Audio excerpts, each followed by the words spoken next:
প্রিয় শিক্ষার্থী বন্ধুরা, আশা করছি সবাই ভালো আছেন। আপনারা যারা বিভিন্ন চাকরির পরীক্ষায় অংশগ্রহণ করবেন বা করতে যাচ্ছেন, বিশেষ করে যারা প্রাথমিক শিক্ষক নিয়োগ পরীক্ষায় অংশগ্রহণ করবেন, তাদের জন্য এই ক্লাসটি খুবই গুরুত্বপূর্ণ। আমাদের চ্যানেলে জব সলিউশন নামে একটি প্লেলিস্ট রয়েছে, সেখানে বিষয়ভিত্তিক অনেক ধরনের অঙ্কের সমাধান করা আছে। আপনারা সেগুলো দেখতে পারেন, তাহলে আপনাদের কাজে আসবে। চলুন আজকের ক্লাসটি শুরু করা যাক। আমরা প্রথম অঙ্কটি দেখি। একজন লোক প্রতি ডজন কলা 21 টাকা দরে 15 ডজন এবং 14 টাকা দরে 20 ডজন কলা ক্রয় করে। এরপরে প্রশ্ন হচ্ছে, প্রতি ডজন কলা কি দামে বিক্রয় করলে গড়ে তার ডজন প্রতি 5 টাকা লাভ হবে। আগেই আপনাদেরকে একটা কথা বলে রাখি, আপনারা নামটা ভালো করে মনে রাখবেন। 10 পর্যন্ত তো সবাই মনে রাখে, অন্তত 20 পর্যন্ত মনে রাখবেন। যেহেতু ক্যালকুলেটর ব্যবহার করতে পারবেন না, সেজন্য নামটা মনে থাকলে গুণ, ভাগ বা অঙ্কের যে কোনো ক্যালকুলেশন করা আপনাদের জন্য সহজ হবে। তো দেখুন, 15 ডজন কলা কিনেছে কত করে? 21 টাকা করে। এই দুটোকে আগে গুণ করে দিই আমরা, তাহলে কত হবে? 315। ওকে, এরপরে দেখুন 14 টাকা দরে 20 ডজন কিনেছে। সে শুধু কিনেই যাচ্ছে, তাই না? আগে তার কেনাটা শেষ করি আমরা। 14 গুণ 20 মানে কত? 280। এবার যোগ করে দিন, যোগ করলে কত হবে? 9 5 595। এত টাকা। মোট কলা কিনেছে কত? 20 ডজন আর 15 ডজন, কত? 35 ডজন। তাহলে এটাকে ভাগ করে দেন 35 দিয়ে, তাহলে কত হবে? 17। এটা হচ্ছে তার কেনা দাম। এখন ডজন প্রতি তার লাভ করতে হবে কত? 5 টাকা। তাহলে এর সাথে 5 যোগ করে দেন, কত হলো? 17 আর 5 22। তার মানে ক নম্বর উত্তর? বুঝতে পারছেন আপনারা? খুবই সাধারণ, খুবই সহজভাবে একেবারে বাংলা ভাষায় বুঝবেন। কোনো অঙ্ককে জটিল করে ভাবার দরকার নাই, একেবারে ইজি করে ধরবেন। ধরুন এই ব্যবসাটা আপনি নিজে করছেন, তাহলে আপনি কিভাবে লাভ করবেন, কিভাবে কিনবেন, কিভাবে বেচবেন, সিম্পল হিসাব। এবার আমরা 2 নম্বর অঙ্ক পড়ি। a মাইনাস বি একটা, a স্কয়ার মাইনাস ab একটা, আর a square minus b square আরেকটা রাশি। মোট 3টা রাশি দেওয়া আছে। এখানে যেহেতু আপনারা রাফ করার জন্য কোনো খাতা পাবেন না, প্রশ্নের উপরেই কিন্তু রাফ করে ফেলবেন, চট করে লিখে ফেলবেন। প্রথম কত? a minus B. তারপরেরটা কত? a কমন নিয়ে নিন, a মাইনাস বি। আর পরেরটা কত? a square minus B square মানে কি? a plus B into a minus B. আচ্ছা, লসাগু মানে কি? লসাগু হচ্ছে কমন এবং আনকমন, তাই তো? তো দেখুন a মাইনাস বি সবার মধ্যে আছে, তাহলে a মাইনাস বি নিয়ে নিলাম। এরপরে কি আছে? a প্লাস বি এখানে আছে, আর কোথাও নাই, তাহলেও নিতে হবে তো, তাই না? থাকলেও নিতে হবে, না থাকলেও নিতে হবে, একটার মধ্যে থাকলেই হলো। আচ্ছা, এরপরে দেখুন একটা বাড়তি a আছে। ওকে, a আছে, তাহলে এ দুটো আবার গুণ করে দিই। এ দুটো আসলে কার থেকে এসেছিল? a plus B into a minus B, a square minus B square. অথবা এখানে যদি আপনারা সূত্র অ্যাপ্লাই করেন তাহলেও হবে a square minus B square. তাহলে এইটা কোথায় আছে আমরা সেটা খুঁজবো। খ নম্বরে আছে দেখুন, তাহলে খ নম্বর হচ্ছে রাইট অপশন। বুঝতে পারছেন আপনারা? এবার 3 নম্বর অঙ্কটি দেখি আমরা। কোন সংখ্যার দ্বিগুণের সাথে 3 যোগ করলে যোগফল সংখ্যাটি অপেক্ষা 7 বেশি হয়?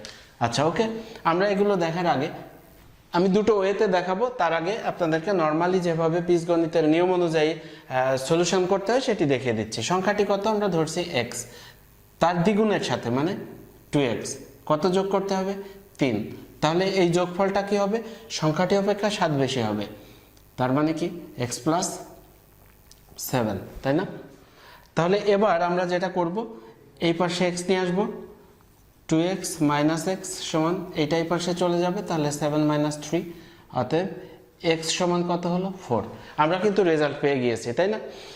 আরও একটা বইতে আপনাদেরকে দেখিয়ে দিচ্ছি, এভাবে আপনারা ভাবতে পারেন। যেমন ধরুন সংখ্যার দ্বিগুণের সাথে, তাহলে সংখ্যা তো আমাদের নির্ণয় করতে হবে। আর এরা কারা? এই 4 জনও তো সংখ্যা না? তো আমরা এখান থেকে চলে আসি। ধরুন এটাই আমাদের কাঙ্ক্ষিত সংখ্যা, এটা উত্তর কিনা আমরা একটু যাচাই করব। কোন সংখ্যার দ্বিগুণের সাথে, আমরা ধরে নিচ্ছি সংখ্যা এটি, তাহলে এর দ্বিগুণের সাথে 6 দ্বিগুণে কত? 12, 12 আর 3 কত? 15। এই 15 কি হবে? সংখ্যাটি অপেক্ষা 7 বেশি হবে, তাই না? তাহলে 6 আর সাথে কত? 13, আর আগে পেয়েছি কত? 15, মিলল না, তাহলে এটা বাদ।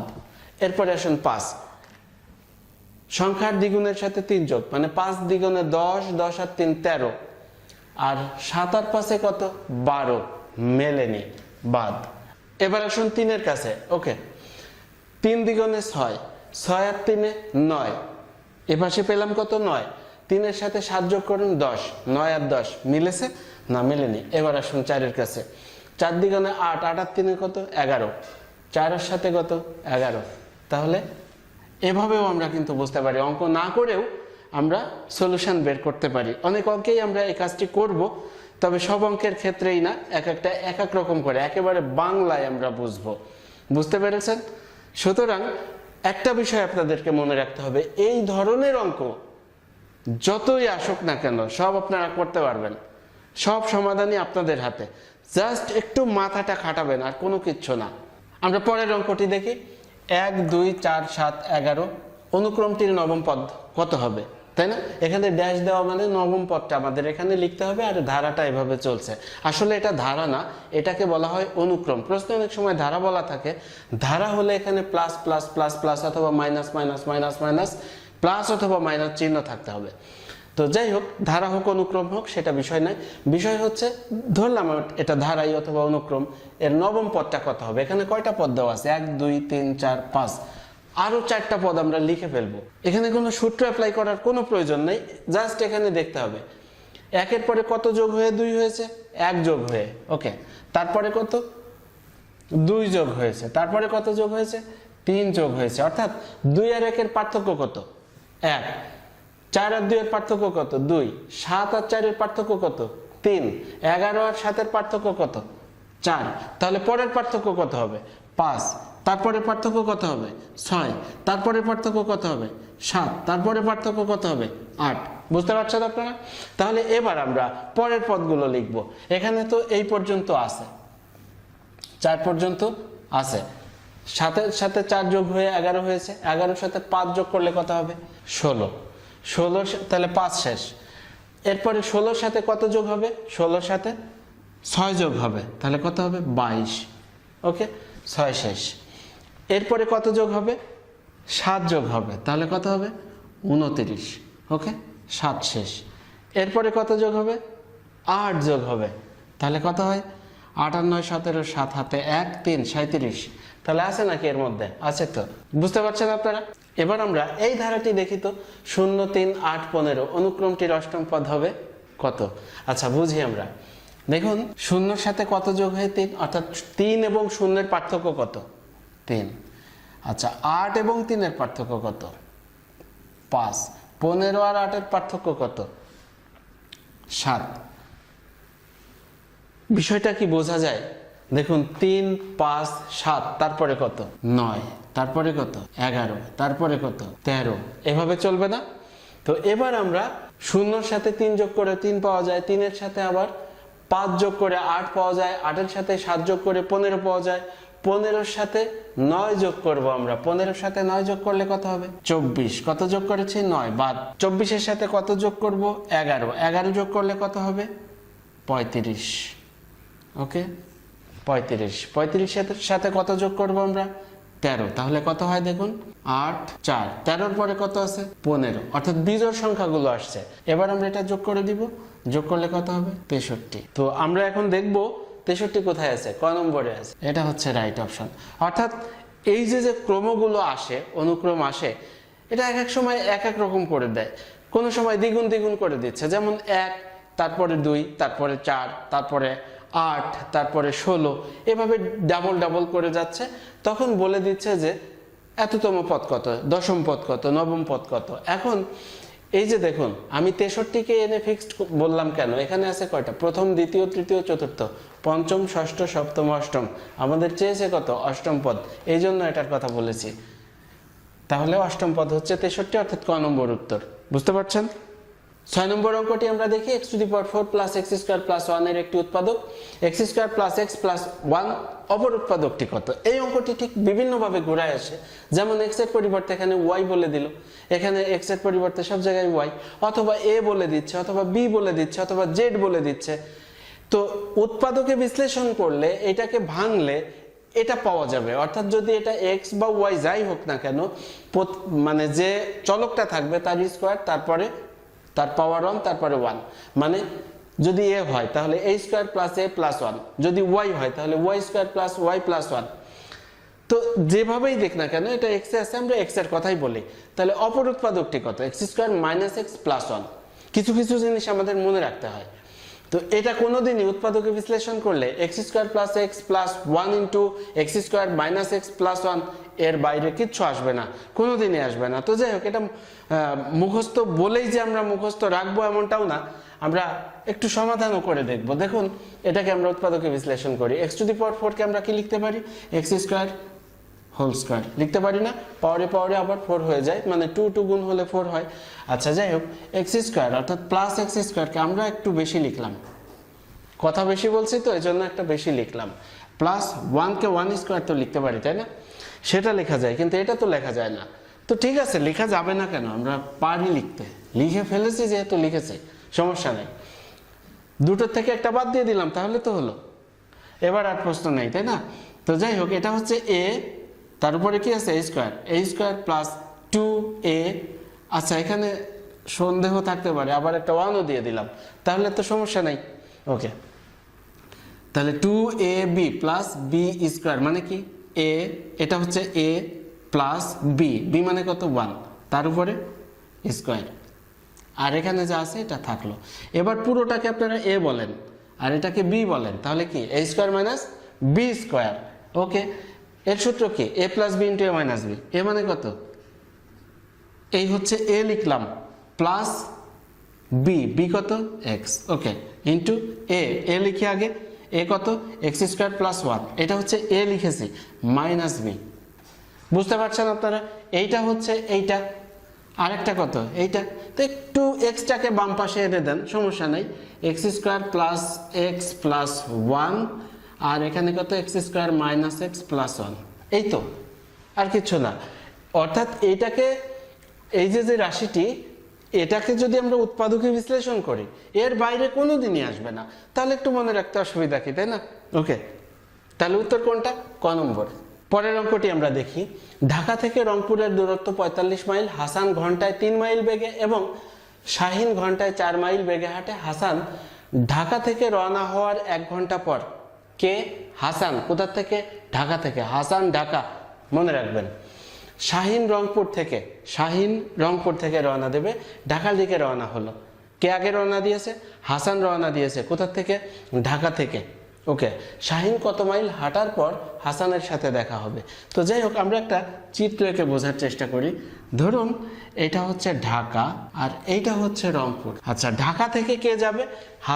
হাসান যাবে এদিকে, অর্থাৎ রংপুরের দিকে। আর রংপুর থেকে ঢাকার দিকে কে আসবে? শাহিন।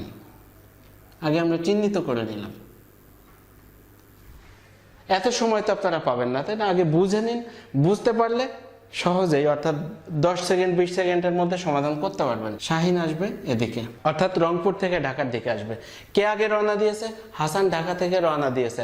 হাসানের গতিবেগ কত? আচ্ছা, তার আগে এই দূরত্বটা আমরা বুঝে নিই। এটা হচ্ছে 45 মাইল। 45 মাইল টোটাল দূরত্ব, 45 মাইল। এবার হাসান ঢাকা থেকে রওনা দিচ্ছে, কিন্তু এখানে একটা কথা বলা আছে, হাসান ঘন্টায় 3 মাইল বেগে হাঁটে।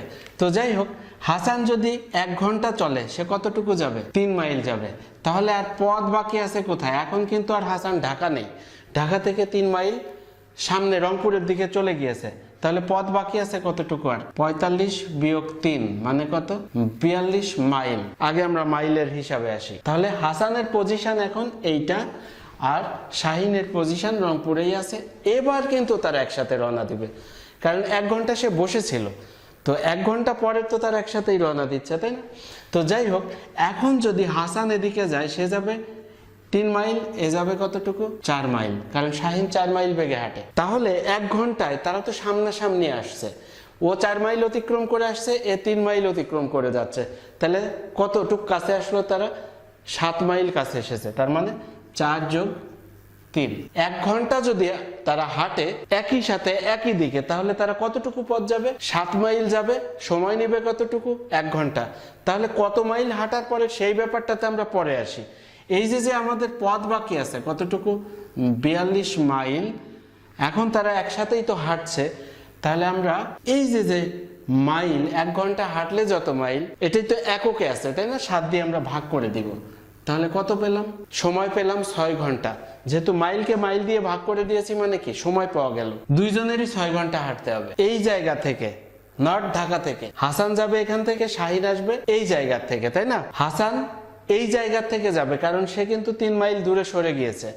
আর রংপুর থেকে রওনা দেবে শাহিন। তো তারা কতক্ষণ পরে মিলিত হচ্ছে? 6 ঘন্টা পরে। এখন শাহিনের গতিবেগ তো একটু বেশি ছিল, কত? 4 মাইল।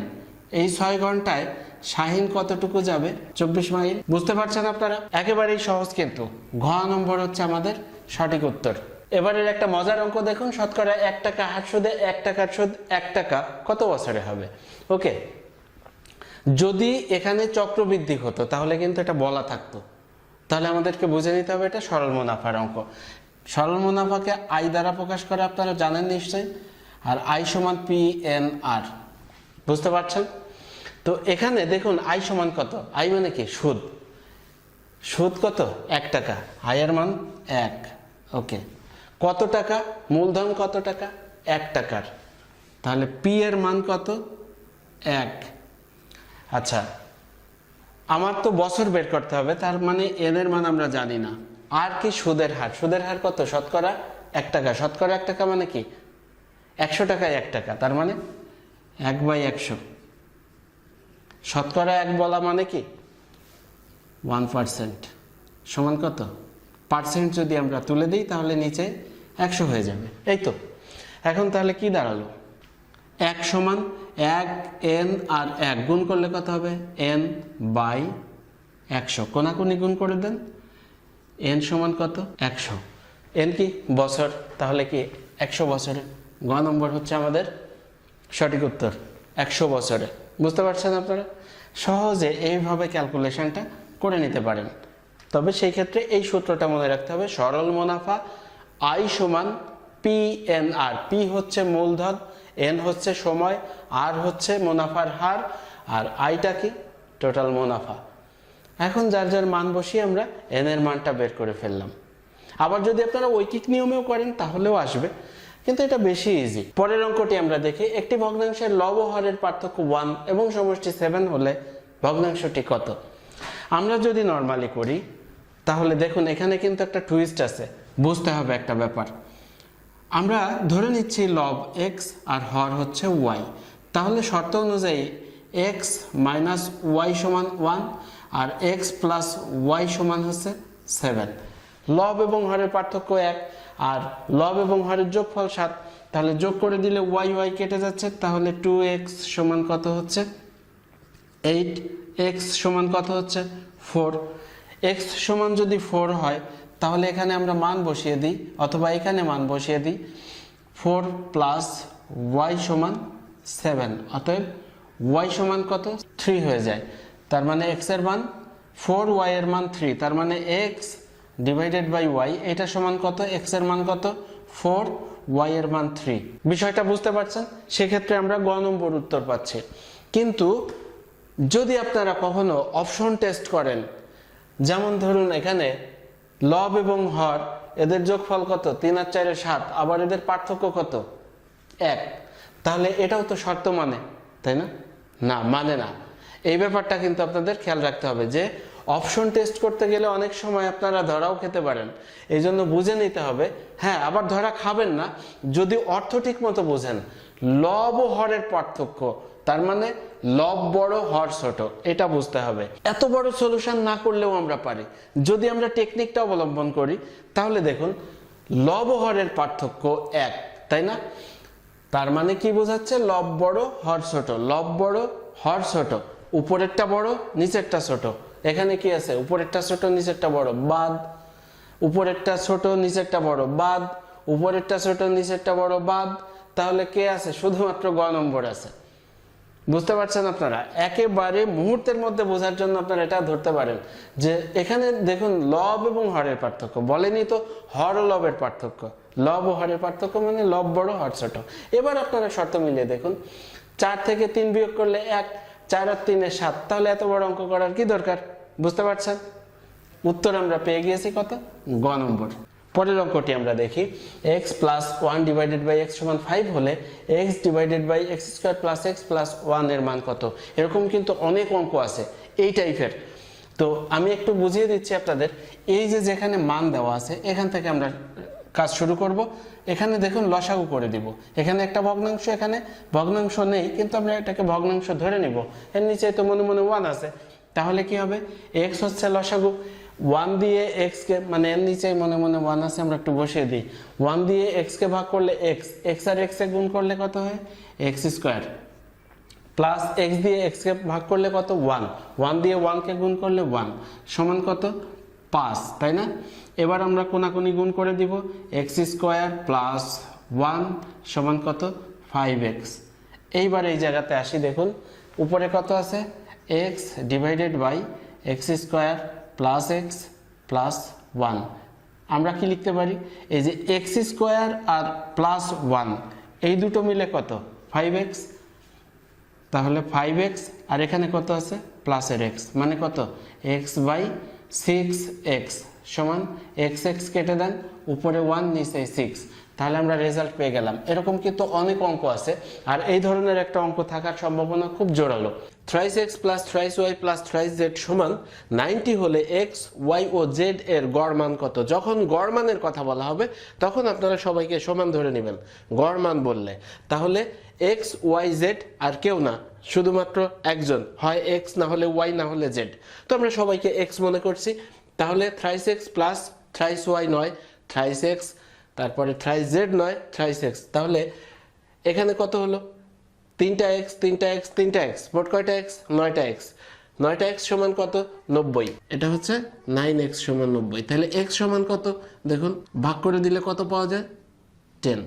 তাহলে আমাদের সঠিক উত্তর হচ্ছে ক নম্বর। 3টি সংখ্যার গড় 33, 2টি সংখ্যা 24 ও 42 হলে অপর সংখ্যাটি কত?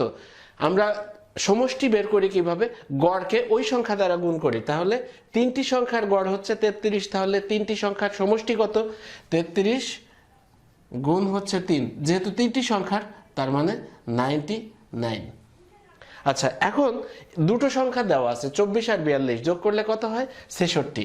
এই 66কে যদি আমরা বিয়োগ করে দিই তাহলে আমরা অপর সংখ্যাটি পেয়ে যাব।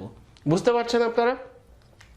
আবারও আমি বলছি, দেখুন 3টি সংখ্যার গড় হচ্ছে 33, তাহলে 3টি সংখ্যার সমষ্টি কত, 3 দিয়ে এই সংখ্যাকে গুণ করতে হবে, অর্থাৎ 33কে গুণ করে দিব, কত পেলাম, 99।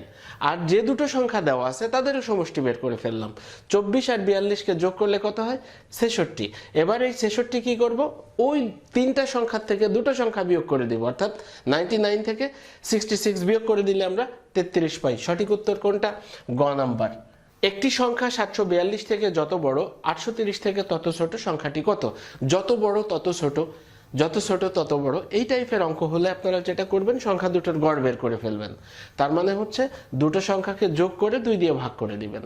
তো যোগ করলে কত হয় আমরা একটু করে দেখি।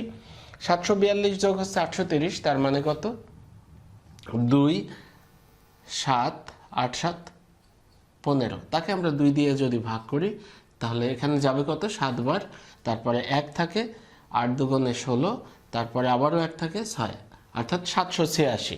786 কোথায় আছে, ক নম্বর। ক নম্বর হচ্ছে আমাদের সঠিক উত্তর। এখন যারা লিখিত পরীক্ষার জন্য করবেন তারা কিভাবে সমাধান করবেন, এটা হচ্ছে এমসিকিউ এর জন্য। লিখিত পরীক্ষার জন্য আপনারা সংখ্যাটিকে x ধরে নেবেন, মনে করি সংখ্যাটি x। তাহলে প্রশ্নমতে আমরা এটা লিখতে পারি, কি বলেছে, 742 থেকে যত বড়, তার মানে কে বড়, সংখ্যাটি বড়, x মাইনাস 742। আর 830 থেকে ঠিক তত ছোট, মানে এইটা বিয়োগ করে যা পাওয়া যাবে, এই যে পরে 830 থেকে যদি আবার সংখ্যাটিকে বিয়োগ করি তাহলেও তাই পাওয়া যাবে, অর্থাৎ 830 বিয়োগ x। বোঝা গেল? এবার দেখুন যদি আমরা সমাধান করি, এই মাইনাস এক্স এ পাশে এসে এই এক্স এর সাথে যোগ হয়ে যাবে, টুয়াইস এক্স হয়ে যাবে, আর এই মাইনাসের এই সংখ্যাটা ডান পাশে গেলে কি হয়ে গেল, 830 সাথে যোগ হয়ে গেল 742। তাহলে দেখুন এক্স সমান কত হবে, এই 2 নিচে চলে যাবে, আর এখানে যোগ করলে কত হলো, আগের মতোই এসে গেছে, তাই না? তাহলে এবার ভাগ করলে আমরা কত পেলাম, 786।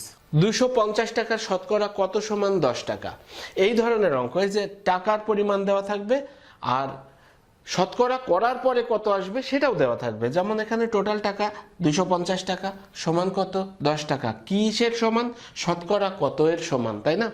যদি এটা করতে হয় তাহলে আপনারা যেটা করবেন, যে পরিমাণটা লাস্টে পাওয়া যাবে সেটা উপরে রেখে মোট টাকার অঙ্ক দিয়ে ভাগ করে দিবেন, তারপরে এটাকে শতকরায় পরিণত করবেন কিভাবে, গুণ 100 ভাগ 100। তো এই যে ভাগ 100, এটার কাজ কি, এইটা অ্যাকচুয়ালি এভাবে থাকবে না, পার্সেন্ট হয়ে যাবে। নিচে 100 মানেই তো সে পার্সেন্ট, তাই না? এখন আমরা এখানে কাজ করব, এই 0 কেটে দিলাম, 25 দিয়ে যদি 100কে কাটি 4, তার মানে কত পেলাম আমরা, 4%। বুঝতে পারছেন আপনারা? যদি বুঝতে কষ্ট হয় তাহলে আসুন আর একটু বিস্তারিত করা যাক। আমরা এখান থেকে এভাবে করতে পারি, 250 টাকায় হবে কত, 10 টাকা। একে কত, 10/250, অতএব শতকরা তাহলে 100তে কত, 10 গুণ 100 বাই হচ্ছে 250।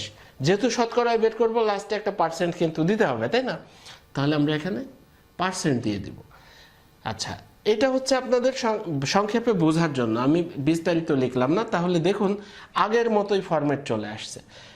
এই যে সংখ্যা সেটা উপরে, মোট টাকার পরিমাণ কত সেটা নিচে, এবং 100%। ব্যাস, এবার কাটাকাটি করুন, 4%। বুঝতে পারছেন? এবার অঙ্কটা একটু মজার। আপনারা এই ধরনের অঙ্ক দেখলে মনে করেন যে আমাকে আগে সমাধান করে নিতে হবে, তারপরে এই রাশির মান বের করব। ব্যাপারটা কিন্তু এমন নয়। আমরা যেটা দেওয়া আছে সেটা লিখবো। কত, 2x = 3y + 5। 2x = 3y + 5। ওকে, এবার যেটা করব আমরা, 2x এটা থাকবে, এই যে 3y, এটাকে সেতু পার করে নিয়ে আসবো। তাহলে এখানে আছে প্লাস, এখানে কি হয়ে যাবে, সমানের বাম পাশে আনলে মাইনাস হয়ে যাবে, যেহেতু সাইড চেঞ্জ হয়ে গেল। সমান কত হলো, 5কে আমরা ওই পাশে রেখে দিলাম। এখন যেটা করব, এখন দেখুন এইটার সাথে একটু মেলানোর চেষ্টা করব। এখানে আছে 4, এখানে আছে 6, এখানে আছে 2, এখানে আছে 3। ডান পাশের কথা ভাবার দরকার নেই। তো এখানে দেখুন এইটার চেয়ে এটা ডাবল, এইটার চেয়ে এটা ডাবল। তার মানে কি, এই পুরো রাশিটাকেই আমরা ডাবল করে দিই। তো ডাবল তো আর এক পাশে করা যায় না, দুই পাশেই করতে হয়। তাহলে আমরা যদি 2 দিয়ে গুণ করে দিই উভয় পক্ষে, তাহলে কি পাবো, 2 দিয়ে গুণ করলে 4x - 6y, এটাকেও 2 দিয়ে গুণ করতে হবে, কত, 10। তাহলে দেখুন এটাই আমাকে বের করতে বলেছে, 4x - 6y সমান কত, 4x - 6y সমান কত, কত পেলাম আমরা, 10। তাহলে উত্তর কত, 10। এবারের অঙ্কটিকে আমি নাম্বারিং করছি না, কারণ এই টাইপের অঙ্ক ইদানিং খুবই আসছে, অর্থাৎ ম্যাক্সিমাম পরীক্ষাগুলোতেই এই ধরনের একটি অঙ্ক দেখা যায়। এর বিভিন্ন ধরনের অঙ্ক রয়েছে, এই ভাজক সংক্রান্ত আমি সবগুলো নিয়েই আলোচনা করব। দেখুন, এই জন্য আমি নাম্বারিং না করে স্টার চিহ্ন দিয়েছি, আপনারা যত খুশি স্টার চিহ্ন দিয়ে নেন, কারণ খুবই গুরুত্বপূর্ণ অঙ্ক। কি বলা হয়েছে, 72 সংখ্যাটির কয়টি ভাজক রয়েছে। এখানে 72 নয়, যে কোনো সংখ্যাই হতে পারে। তো যাই হোক, যে সংখ্যাই দেওয়া থাকুক, আমরা সেই সংখ্যাটিকে আগে লিখে নিব। এরপরে মৌলিক উৎপাদকের সাহায্যে এটাকে ভাগ করতে থাকবো। যেমন প্রথমে ছোটকে 2 দিয়ে ভাগ করলে কত পাবো, 36। ওকে, এরপরে 2 দিয়ে ভাগ করব, তাহলে কত পাবো, 18। আবার 2 দিয়ে ভাগ করব, কত পাবো, 9। আবার 3 দিয়ে ভাগ করব, কত পাবো, 3। এখন এগুলো তো হচ্ছে মৌলিক উৎপাদক, এদেরকে গুণ করলে 72 পাওয়া যাবে। আমার বের করতে হবে কি, ভাজক সংখ্যা। ওকে, ভাজক সংখ্যা যদি বের করতে হয় তাহলে আমাদের যেটা করতে হবে, একই জাতীয় উপাদানগুলোকে আলাদা করব। 2 আছে কয়টা, 1 2 3, তার সাথে 1 যোগ করব। যতগুলো উপাদান গুণে পাবো তার সাথে 1 যোগ করব। তাহলে এখানে কত পেলাম, 3, তার সাথে 1 যোগ করব। তার সাথে গুণ করব পরের যে উপাদানগুলো আছে, অর্থাৎ অন্যান্য যে উপাদান আছে। 3 আছে কয়টা, 1 2, তাহলে 2, তার সাথে 1 যোগ করব। কত পাওয়া গেল দেখুন তো, 4 × 3 মানে 12। তার মানে হচ্ছে 72-এর 12টি ভাজক রয়েছে। এখন যদি এটা 72 না হয়ে 36 হতো, তাহলে আমরা কাজ শুরু করতাম এখান থেকে। সেক্ষেত্রে কত হতো, এটা একটু হিসাব করি। বলা হলো যে 36 সংখ্যাটির ভাজক রয়েছে কয়টি। ঠিক আছে, তাহলে 36কে 2 দিয়ে ভাগ করলে 18, 18কে 2 দিয়ে ভাগ করলে 9, 9কে আবার 3 দিয়ে ভাগ করলে 3। ঠিক আছে, 2 কয়টা পেলাম, 2টো। তার সাথে কি করব, 1 যোগ করব। এর সাথে গুণ করব অন্য যে উপাদানগুলো থাকবে। কত আছে, 3 আছে, 1 2, তার মানে তার সাথে 1 যোগ করব। তাহলে কত হলো, 3 × 3 সমান কত, 9। তার মানে 36 সংখ্যাটির ভাজক রয়েছে 9টি। বুঝতে পারছেন আপনারা? আরো প্রশ্নের সাথে যুক্ত করা হলো যে তারা কি কি। তখন আমরা কি করব, ওকে, এবার কিন্তু এই প্রসেস না, আমরা 9টি এটা তো পেয়ে গিয়েছি। এবার একটু হিসেব করে দেখব যে এই 9টি আসলেই আসে কিনা। কিভাবে, দেখুন, প্রথমে যেটা করতে হবে, প্রথমে 1 নিতেই হবে। 1 আর যে সংখ্যাটি দেওয়া থাকবে সেই সংখ্যাটিকে নেব। কত আছে, 36, সমান কত হয়, 36। বুঝতে পারছেন? 36-এর সাথে 1 গুণ করলে 36। এরপরে যে উপাদান রয়েছে কত? 2। আমরা এটা নিব, অর্থাৎ ছোট থেকে আস্তে আস্তে বড়র দিকে যাব। তো যে কোনো সংখ্যাই আমরা নিব না, এখানে যা পাওয়া যায় সেগুলো নিব। তো 2 এর সাথে দেখুন এইটা নিলাম, বাকি রইল কে কে? 2 গুণ 3 গুণ 3। এদেরকে গুণ করে দিন। 3 3 এ 9, অর্থাৎ 3 আর 3 গুণ করলে 9, 9 আর 2 গুণ করলে কত? 18। এই সংখ্যাটি এখানে লিখে নিব, অর্থাৎ এখানে এমন কিছু সংখ্যার গুণফল আসবে যাদের গুণফল কত হবে? 36। 18 দুগুণে কত? 36। ওকে, 1 2 গেল। এরপরে কি আসবে? 3। হ্যাঁ আছে তো 3, আমরা 3 নিলাম আর বাকি এগুলোকে অ্যাড করে দিলাম। তাহলে 3 গুণ, এখানে দেখুন এদেরকে গুণ করলে কত হয়? 2 দ্বিগুণে 4 আর 3 4 কত? 12। কত হলো? 36। দেখুন গুণফল বারবার কিন্তু 36ই হতে হবে। ঠিক আছে, এরপরে কোন সংখ্যা আসবে? 4 আসবে। তো 4 কিভাবে আমরা পাবো? নর্মালি তো পাবো না, তাই না? এখান থেকে দুটো সংখ্যা নিন, এখান থেকে দুটো সংখ্যা নিলে 2 গুণ 2 মানে কত? 4। ওকে, এবার বাকি আছে কারা? এদেরকে দিয়ে গুণ করুন। 3 গুণ 3 মানে কত? 9। কত হবে গুণফল? 36। ওকে, এরপরে কি আসতে পারে? দেখুন 4-এর পরে 5 আসা এই অঙ্কে সম্ভব নয়, কারণ কোনো সংখ্যার শেষে 0 অথবা 5 না থাকলে 5 আসবে না। তাহলে 6-এর চিন্তা করি। 2 এর সাথে যদি আমরা 3 নেই, কত হয়? 6। আর এখানে কত হয়? 3 আর 2 গুণ করলে 6, তার মানে 36। তো এখন তাহলে ভাজক কারা? ভাজক হচ্ছে এই যে এখানে একটা ইউ এঁকে দিবেন, অর্থাৎ এই পথে যাত্রা শুরু করে এইভাবে চলে যাবেন, অর্থাৎ কে কে আছে আমরা সেটা পেয়ে যাব। দেখুন কে আছে? 1 আছে, 2 আছে, 3 আছে, 4 আছে, 6 আছে। 6 দুইবার নেওয়ার দরকার নেই, একবার নিব। এরপরে 9, কোনো সংখ্যা যদি দুইবার আসে তাহলে একবারই তাকে আমরা লিখব। ওকে, তারপরে কি আছে? 12, তারপরে 18, তারপরে কত? 36। এখন আমরা একটু গুণে দেখব যে কয়টা হলো। 1 2 3 4 5 6 7 8 9। বুঝতে পারছেন আপনারা? যদি রিটেনে আসে তাহলে আমরা এভাবেই করে দিব। এবারের প্রশ্নটি দেখুন, এমনও হতে পারে বলা হলো দুটো সংখ্যা দিয়ে যে এর ভাজক সংখ্যার পার্থক্য কত। ঠিক আছে, আমরা প্রথমে বড়টা দিয়ে চেষ্টা করব, তাহলে একটা সুবিধা আছে। দেখুন 72কে যদি আমরা ভাগ করি, 2 দিয়ে ভাগ করব কত? 36। 36কে 2 দিয়ে ভাগ করলে 18। 18কে 2 দিয়ে ভাগ করলে কত? 9। আবার 9কে 3 দিয়ে ভাগ করলে কত পাবো? 3। তাহলে 72-এর ভাজক সংখ্যা আমরা আবার একটু নির্ণয় করে নিচ্ছি। যেহেতু 72ই তো কোনো সংখ্যা নয়, অন্য কোনো সংখ্যাও হতে পারে, সেই জন্য আমরা নির্ণয় করছি। এখানে কয়টা 2 আছে? 1 2 3। তাহলে 3-এর সাথে কত যোগ হবে? 1 গুণ কত? এখানে দেখুন 3 আছে কয়টা? একটা, দুটো, তার মানে 2 যোগ 1 সমান কত হলো?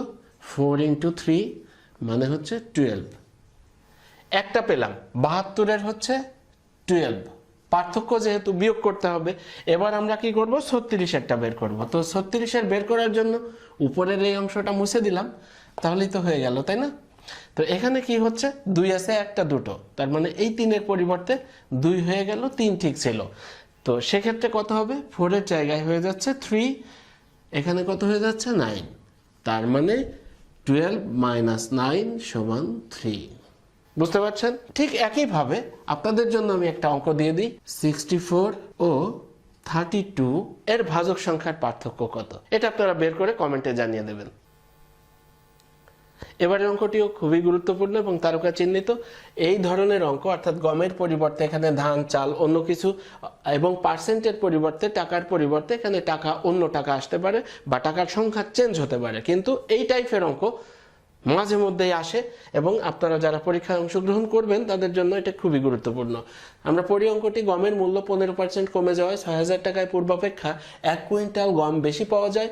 1 কেজি গমের বর্তমান মূল্য কত? ধরুন আমি গম কিনতে গিয়েছি, নিজের কথা চিন্তা করুন, তাহলে অঙ্ক করতে সুবিধা হবে।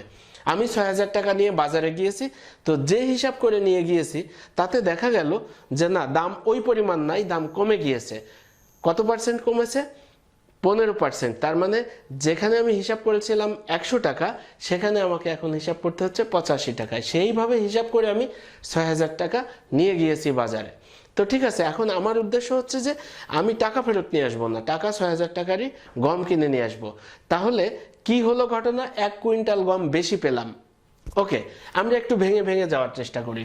15% কমে গিয়েছে, তাই না? আগে আমরা হিসাব করেছি 100 টাকার, কিন্তু এখন আর সেই দাম নাই। 15 টাকা কমে কত হয়েছে? 85 টাকা। তার মানে হচ্ছে 100 টাকার গম এখন 85 টাকায় পাওয়া যায়। তো আমি তো 6000 টাকা নিয়ে গিয়েছি না, তাহলে 6000 টাকার পরিবর্তে দোকানদারকে কত টাকা দিতে হবে সেটা একটু হিসাব করি। 1 টাকার পরিবর্তে কত হবে তাহলে? 85/100। আর আমি টাকা নিয়ে গিয়েছি কত? 6000। তাহলে 6000 টাকায় কত হবে? 85 গুণ হচ্ছে 6000 ভাগ 100। ওকে, দুটো শূন্য কেটে দিই আমরা এখান থেকে, তাহলে কত পাওয়া গেল? 60। আমরা শূন্য রেখে দেই।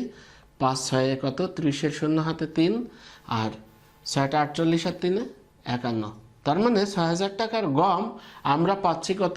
5100 টাকায়। এটা হচ্ছে বিষয়। তো এখন আমার কাছে টাকা রইল কত? 6000, আর দাম হচ্ছে 5100। কত রইল আমার কাছে? 900 টাকা। 900 টাকা তো আমি ফেরত নিয়ে যাব না, কি করব? 900 টাকা দিয়েও গম কিনে নিয়ে যাব, কিন্তু আমি গম পেয়েছি কত?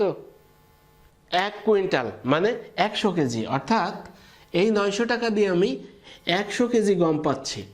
তাহলে 100 দিয়ে ভাগ করে দিই, 2 শূন্য 2 শূন্য কেটে গেল, কত পেলাম? 9। তার মানে প্রতি কেজির দাম পড়লো কত?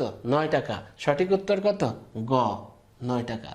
এবারের প্রশ্নটি খুব সহজ কিন্তু খুব গুরুত্বপূর্ণ। দেখুন, 1 ট্রিলিয়ন লিখতে এক সংখ্যাটির পরে কয়টি শূন্য লিখতে হয়? তো আগে আমরা কোটিতে যাই, কোটির পরে তো বিলিয়ন ট্রিলিয়ন, তাই না? তো 1 কোটি আগে লিখে ফেলি। একক, দশক, শতক আমি উল্টো পাশ দিয়ে গুনছি, কিন্তু ডান পাশ দিয়ে গুনে দেখাবো। একক, দশক, শতক, হাজার, অযুত, লক্ষ, নিযুত, কোটি। এবার গুনুন, একক, দশক, শতক, হাজার, অযুত, লক্ষ, নিযুত, কোটি। 1 কোটি হয়েছে না? ওকে, কয়টা শূন্য লিখলাম সেটা পরে গুনবো। আমরা জানি 100 কোটিতে 1 বিলিয়ন। তার মানে 100 মানে কি? দুটো শূন্য, কত হলো? 1 বিলিয়ন, অর্থাৎ 100 কোটি। এখানে দেখুন, একক, দশক, শতক, হাজার, অযুত, লক্ষ, নিযুত, কোটি। 100তে এসে কোটি হয়ে গেছে না? তার মানে 100 কোটি, এর মানে হচ্ছে 1 বিলিয়ন। আবার 1000 বিলিয়নে 1 ট্রিলিয়ন। 1000, হাজার মানে কয়টা শূন্য? 3টা শূন্য, এটা আমরা সবাই জানি। তাহলে এইবার শূন্য গুণি। 1 2 3 4 5 6 7 8 9 10 11 12। তাহলে 1-এর পরে কয়টি শূন্য লিখতে হবে? 12টি। সঠিক উত্তর ঘ নম্বর। এবারের প্রশ্নটি খুবই সহজ, তাই না? কোনটি ক্ষুদ্রতম? আবার প্রশ্নের আকারও ক্ষুদ্রতম। ওকে, কি আছে? Decimetre, centimetre, decametre, millimetre. অর্থাৎ এই যে 4টা অপশনস আছে, এর মধ্যে কোনটা সবচেয়ে ছোট? এটা আমরা সবাই জানি। আমরা ছোটবেলায় একটা বাক্য শিখেছি, সেই বাক্যটি আবার আপনাদের মনে করিয়ে দিতে চাই। বাক্যটা কি ছিল? কিলাইয়া হাকাইয়া ডাকাত মারলে দেশে শান্তি মিলিবে। এটা আপনাদের সবারই জানা, তবু আমি মনে করিয়ে দিচ্ছি।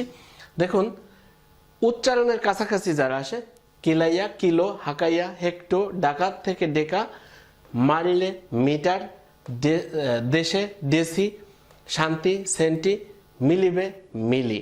তো এখানে একটা বিষয় মনে রাখবেন, শুধু মিটার না, লিটারের ক্ষেত্রেও এই ক্রমটাই প্রযোজ্য। ভরের ক্ষেত্রে অর্থাৎ গ্রাম, কিলোগ্রাম, সেক্ষেত্রেও একই হবে। অর্থাৎ কিলোগ্রামের থেকে ছোট হেক্টোগ্রাম, তারপরে তার চেয়ে ছোট ডেকাগ্রাম, তারপরে মিটার হবে না, এখানে হয়ে যাবে কি? গ্রাম। গ্রামের পরে ডেসিগ্রাম, সেন্টিগ্রাম, মিলিগ্রাম। তাহলে সবচেয়ে ছোটকে মিলি। এই জায়গাতে যদি আমরা দেখি ডেসি, সেন্টি, ডেকা আর হচ্ছে মিলি, মিলির পরে তো আর কেউ নাই, তাহলে এটাই হচ্ছে সঠিক উত্তর। এখন দেখুন, যদি মিলি না হয়ে অন্য কিছু হতো, যেমন ধরুন এটা কিলো হতো, তাহলে এখানে ছোট কে হতো? ছোট হতো এখান থেকে দেখুন, মিলির পরে কে আছে? মিলি যেহেতু নাই, তাহলে মিলির চেয়ে একটু বড় কে আছে? সেন্টি। সেক্ষেত্রে উত্তর কিন্তু সেন্টিমিটার হতো। আবার মিটারের পরিবর্তে এখানে লিটার থাকতে পারতো, গ্রামও থাকতে পারতো। এই বিষয়গুলো আপনাদের মনে রাখতে হবে। ত্রিভুজের যে কোনো বাহুকে উভয় দিকে বর্ধিত করলে উৎপন্ন বহিস্থ কোণদ্বয়ের সমষ্টি, তারপরে শূন্য স্থান। যদি এমসিকিউ আকারে প্রশ্ন আসে, তাহলে তো 4টা অপশন পাবেন, সেখান থেকে আপনারা সঠিক উত্তর খুঁজবেন, কিন্তু কোনটাকে বেছে নেবেন। তাহলে আমরা একটু চিত্রের মাধ্যমে বোঝার চেষ্টা করি। একটা ত্রিভুজ এঁকে নিই। ত্রিভুজ এঁকে যে কোনো একটা বাহুকে বর্ধিত করে দেই উভয় দিকে। এদিকেও বর্ধিত করলাম, এদিকেও বর্ধিত করলাম। এখন যে কাজটি করব, এখানে আমরা একটা লম্ব টেনে দিই, এখানেও একটা লম্ব টেনে দিই। তাহলে লম্ব টানা মানে কি? এটা এক সমকোণ। তাহলে এই কোণটাকে এক সমকোণ অপেক্ষা বড়, এটার চেয়ে বড়। এখানেও আমরা কি পাচ্ছি, এটা এক সমকোণ, তাহলে এই কোণটা এক সমকোণ অপেক্ষা বড়। এখন দুই কোণের সমষ্টি মানে এই যে এইখান থেকে এই পরিমাণ যে বহিস্থ কোণটা পেলাম আমরা, এই দুটো কোণ কি প্রত্যেকেই এক সমকোণ অপেক্ষা বড়। তাহলে দুটো যদি আমরা মিলিয়ে দেই মানে যোগ করি, তাহলে দুই সমকোণ অপেক্ষা বড়। তাহলে উত্তরটা হবে দুই সমকোণ অপেক্ষা বৃহত্তর। চারটা অপশনের মধ্যে এটাও পেয়ে যাবেন। ওকে, পরের প্রশ্নে আসি। স্পর্শ বিন্দুগামী ব্যাসার্ধ ও স্পর্শকের অন্তর্ভুক্ত কোণ, তারপরে শূন্য স্থান। সঠিক উত্তরটা কি হবে সেটা আমরা খোঁজার জন্য আগে একটা বৃত্ত এঁকে এই জিনিসটা আপনাদেরকে বুঝিয়ে দিই। ধরুন একটা বৃত্ত, আর বৃত্তের যে কোনো একটা বিন্দুতে আমরা একটা স্পর্শক এঁকে দিব।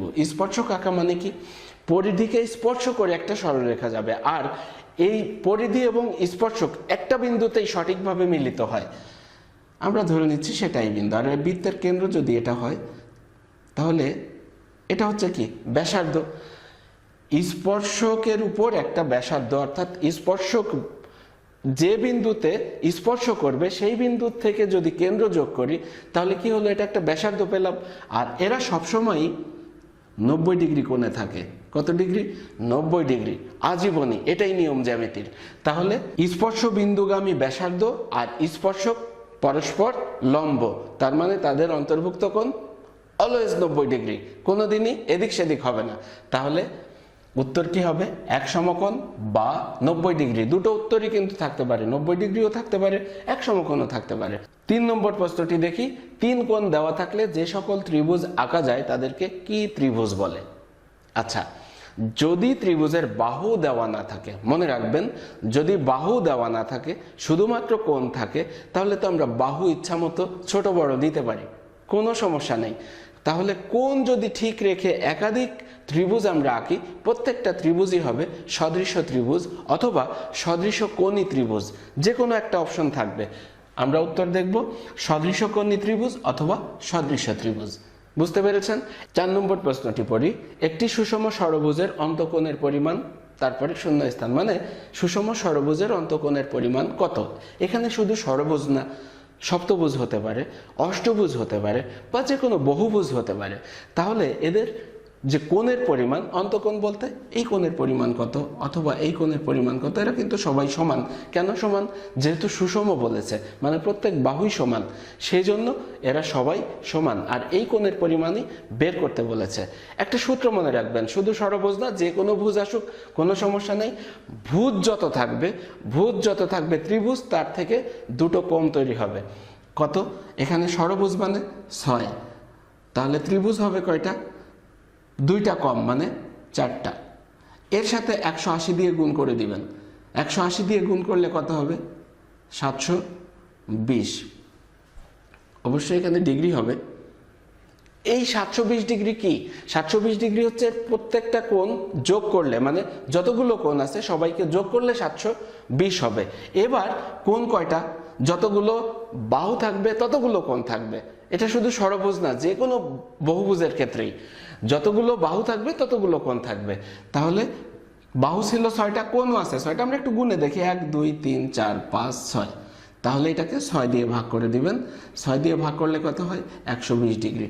আমার মনে হয় বুঝতে পেরেছেন। শুধু ষড়ভুজ না, যে কোনো ভুজের ক্ষেত্রে এই সূত্র প্রযোজ্য। আমরা কি করব? বাহু যা থাকবে তার থেকে 2 কম নিব। 6টা বাহু আছে, তাহলে আমরা 4 নিব। 6 থেকে 2 বিয়োগ করে 4 নিব। 4কে কত গুণ করব? 4-এর সাথে 180 গুণ করে দিব। তাহলে মোট কোণের পরিমাণ পেয়ে যাব। যদি সুষম হয় তাহলে ওই বাহুর সংখ্যা দিয়ে ভাগ করে দিবেন। বাহুর সংখ্যা আর কোণের সংখ্যা একই বিষয়। তাহলে কত পেলাম আমরা? 120 ডিগ্রি। আশা করি বুঝতে পেরেছেন। এবার আমরা 5 নম্বর প্রশ্নটি পড়ি। 13 সেন্টিমিটার ব্যাসার্ধ বিশিষ্ট কোনো বৃত্তের কেন্দ্র হতে 24 সেন্টিমিটার জ্যায়ের উপর অঙ্কিত লম্বের দৈর্ঘ্য হবে ড্যাশ, মানে শূন্য স্থান। আগে আমরা উত্তর খুঁজবো না, আগে নির্ণয় করার চেষ্টা করি যে আসলে ওই লম্বের দৈর্ঘ্য কত। একটা জ্যা এঁকে দিলাম, একটা বৃত্ত এঁকে, যার দৈর্ঘ্য হচ্ছে 24 সেন্টিমিটার। আমাদের কি নির্ণয় করতে হবে? কেন্দ্র থেকে এই জ্যায়ের উপর একটা লম্ব আঁকতে হবে, এই লম্বের দৈর্ঘ্য নির্ণয় করতে হবে। আরও একটা অপশন আমাদের দেওয়া আছে, সেটা হচ্ছে বৃত্তের ব্যাসার্ধ কত? 13 সেন্টিমিটার। ওকে, একটা সূত্র মনে রাখবেন, কেন্দ্র থেকে জ্যায়ের উপর অঙ্কিত লম্ব জ্যাকে সমদ্বিখণ্ডিত করে, মানে সমান দুই ভাগে ভাগ করে। তাহলে সমান দুই ভাগে যদি এই রেখাটা ভাগ হয়ে যায়, এখানে কত 12, এখানে 12, অর্থাৎ এই অংশ 12 আর এই অংশ 12। আমাদের বের করতে হবে এই অংশটা। তো পিথাগোরাসের একটা সূত্র আছে, ভূমি স্কয়ার প্লাস লম্ব স্কয়ার সমান অতিভুজ স্কয়ার। এখন দেখুন, যেহেতু লম্ব তার মানে এটা সমকোণ, তার মানে এটা সমকোণী ত্রিভুজ, আর সমকোণী ত্রিভুজ হলেই তো আমরা অতিভুজ, লম্ব আর ভূমি পাচ্ছি। আমার বের করতে হবে লম্ব, তার মানে লম্ব স্কয়ার প্লাস ভূমি স্কয়ার মানে কত 12 স্কয়ার সমান কত হবে 13 স্কয়ার, অতিভুজ স্কয়ার। তাহলে দেখুন, যদি আমরা এখান থেকে এই 12 স্কয়ারকে বাম পাশে না রেখে ডান পাশে নিয়ে যাই, তাহলে কত হবে, প্লাসের জায়গায় মাইনাস হয়ে যাবে। তার মানে কি, আমরা যদি স্কয়ারকে তুলে দিই তাহলে এর উপরে একটা রুট বসে যাবে।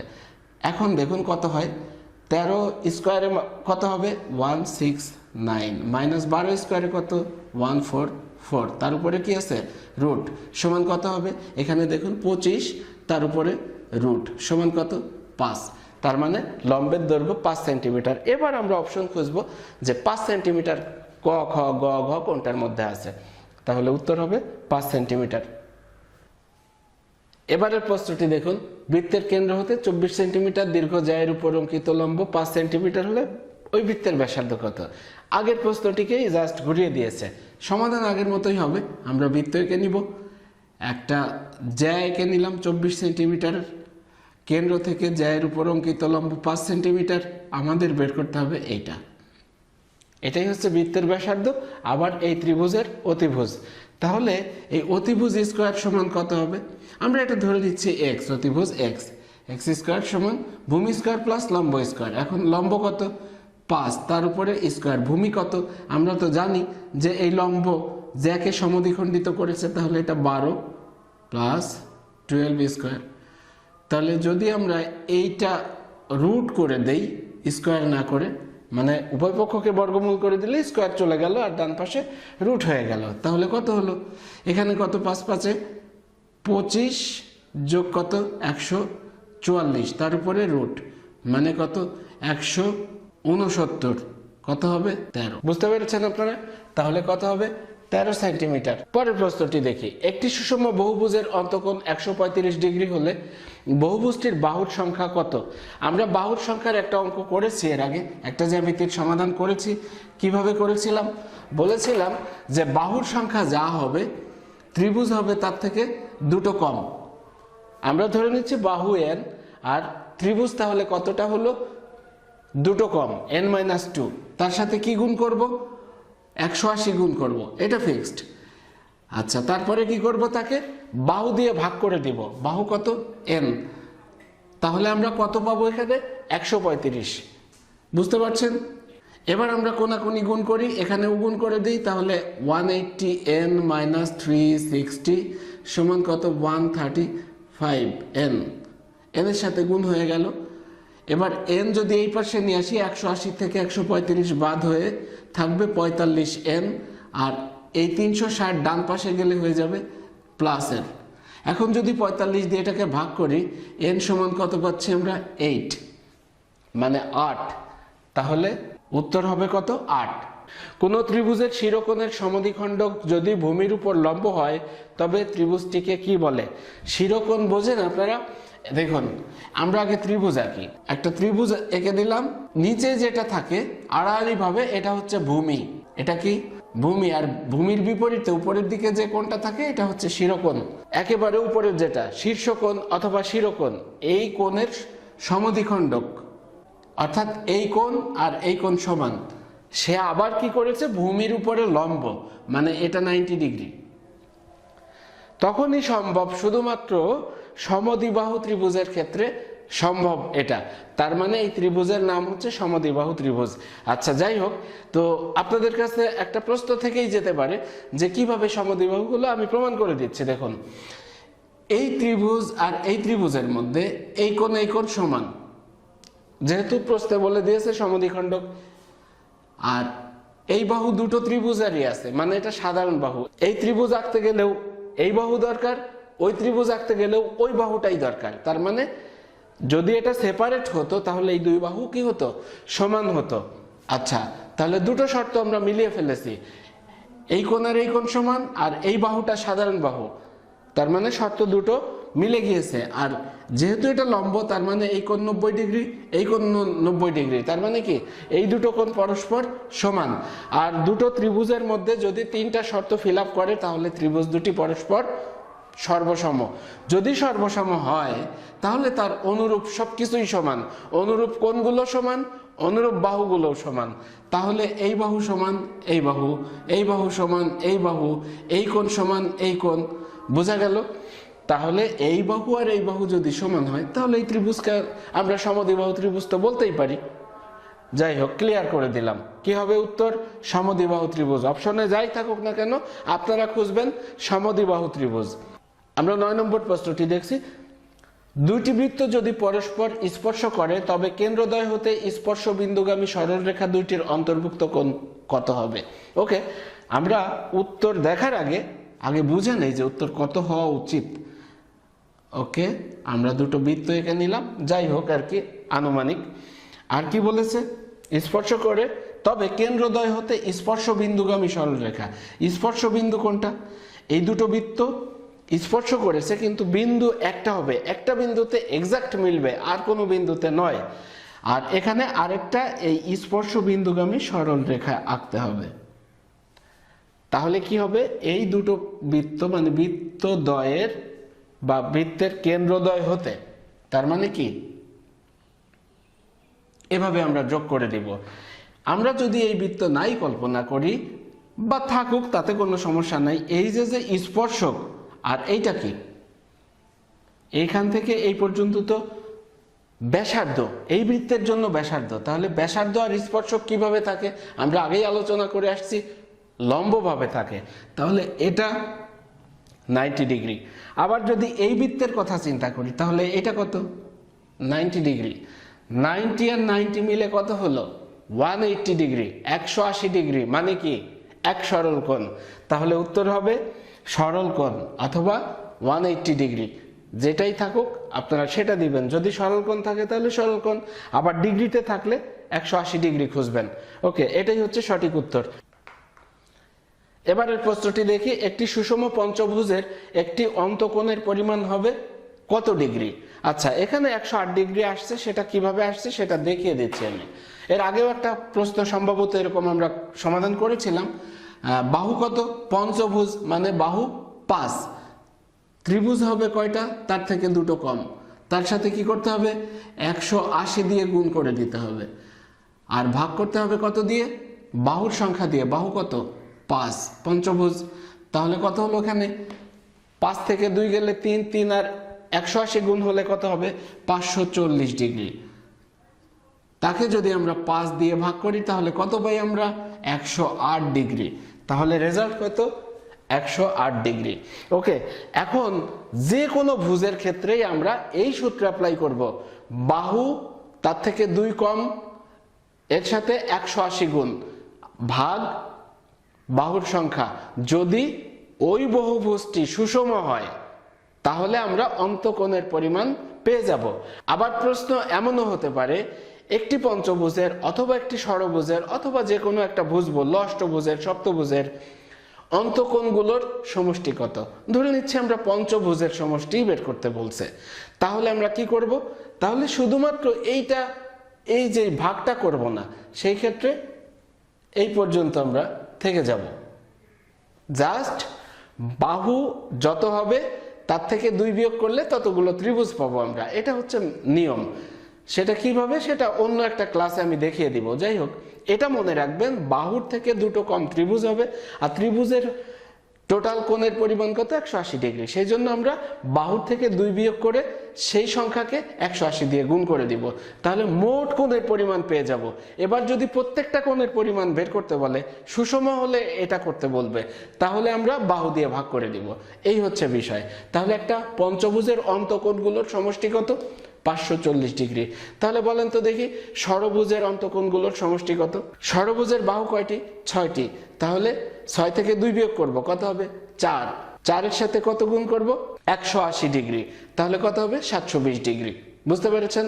দেখুন এই প্রশ্নটির কথাই বলেছিলাম, 13 সেন্টিমিটার ব্যাসার্ধ বিশিষ্ট কোনো বৃত্তের কেন্দ্র হতে একটি জ্যায়ের লম্ব দূরত্ব 5 সেন্টিমিটার হলে জ্যায়ের দৈর্ঘ্য কত হবে। অর্থাৎ একটি অঙ্কই 3 বার অর্থাৎ 3 সালে ঘুরিয়ে ঘুরিয়ে আসছে। অঙ্ক কিন্তু একটাই। আমরা কিভাবে কি করেছিলাম দেখুন, এখানে একটা ব্যাপার আছে, একটু খেয়াল রাখতে হবে আমাদের।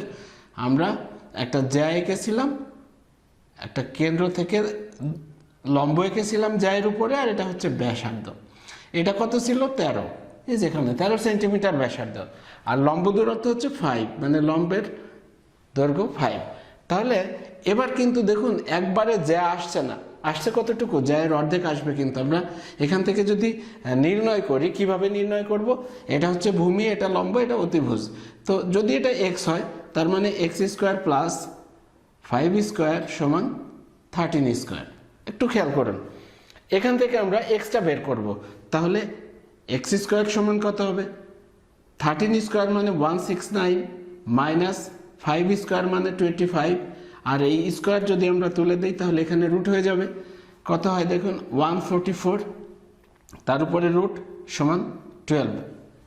কিন্তু জ্যায়ের দৈর্ঘ্য কত? 12 না তো, এটা হচ্ছে এই পর্যন্ত। আর এই যে লম্ব জ্যাকে সমদ্বিখণ্ডিত করেছে, তার মানে এটা হচ্ছে জ্যায়ের অর্ধেক। তাহলে পুরো জ্যাটা কত? এই যে 12, এটাকে 2 দিয়ে গুণ করে দিব, তাহলে কত হলো? 24 সেন্টিমিটার। বুঝতে পেরেছেন? এবার দেখুন, একটি সুষম বহুভুজের একটি কোণ 140 ডিগ্রি হলে বহুভুজটির বাহুর সংখ্যা কত? আমরা এরকম একটা অঙ্ক করেছি না? কিভাবে করেছি আবারও আমরা দেখছি, বারবার দেখলে হবে কি আপনাদের মাথায় একেবারে গেঁথে যাবে। বাহুর সংখ্যা আমরা যেহেতু জানি না, আমরা ধরে নিচ্ছি n, তাহলে তার থেকে 2 বিয়োগ করব, তার সাথে গুণ করব কত? 180। তাকে আবার বাহু দিয়ে ভাগ করে দিব, যেহেতু অন্তকোণের পরিমাণ বলা হয়েছে এবং সুষম, সেজন্য n দিয়ে ভাগ করে দিব। বাহু যত হবে তত দিয়ে ভাগ করব, n বলতে কোনো সংখ্যা না। যদি সেটা 8 বাহু হতো তাহলে 8 দিয়ে ভাগ করতাম, 7 হলে 7 দিয়ে ভাগ করতাম। কত পাওয়া যাবে তাহলে? 140 ডিগ্রি। আচ্ছা, এবার আমরা সমাধান করে ফেলি।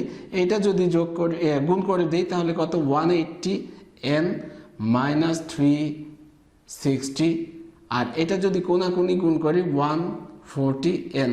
এখন এই যে সংখ্যা, এটা এই পাশে আসলে 140 বিয়োগ হয়ে যাবে 180 থেকে, তাহলে থাকবে কত?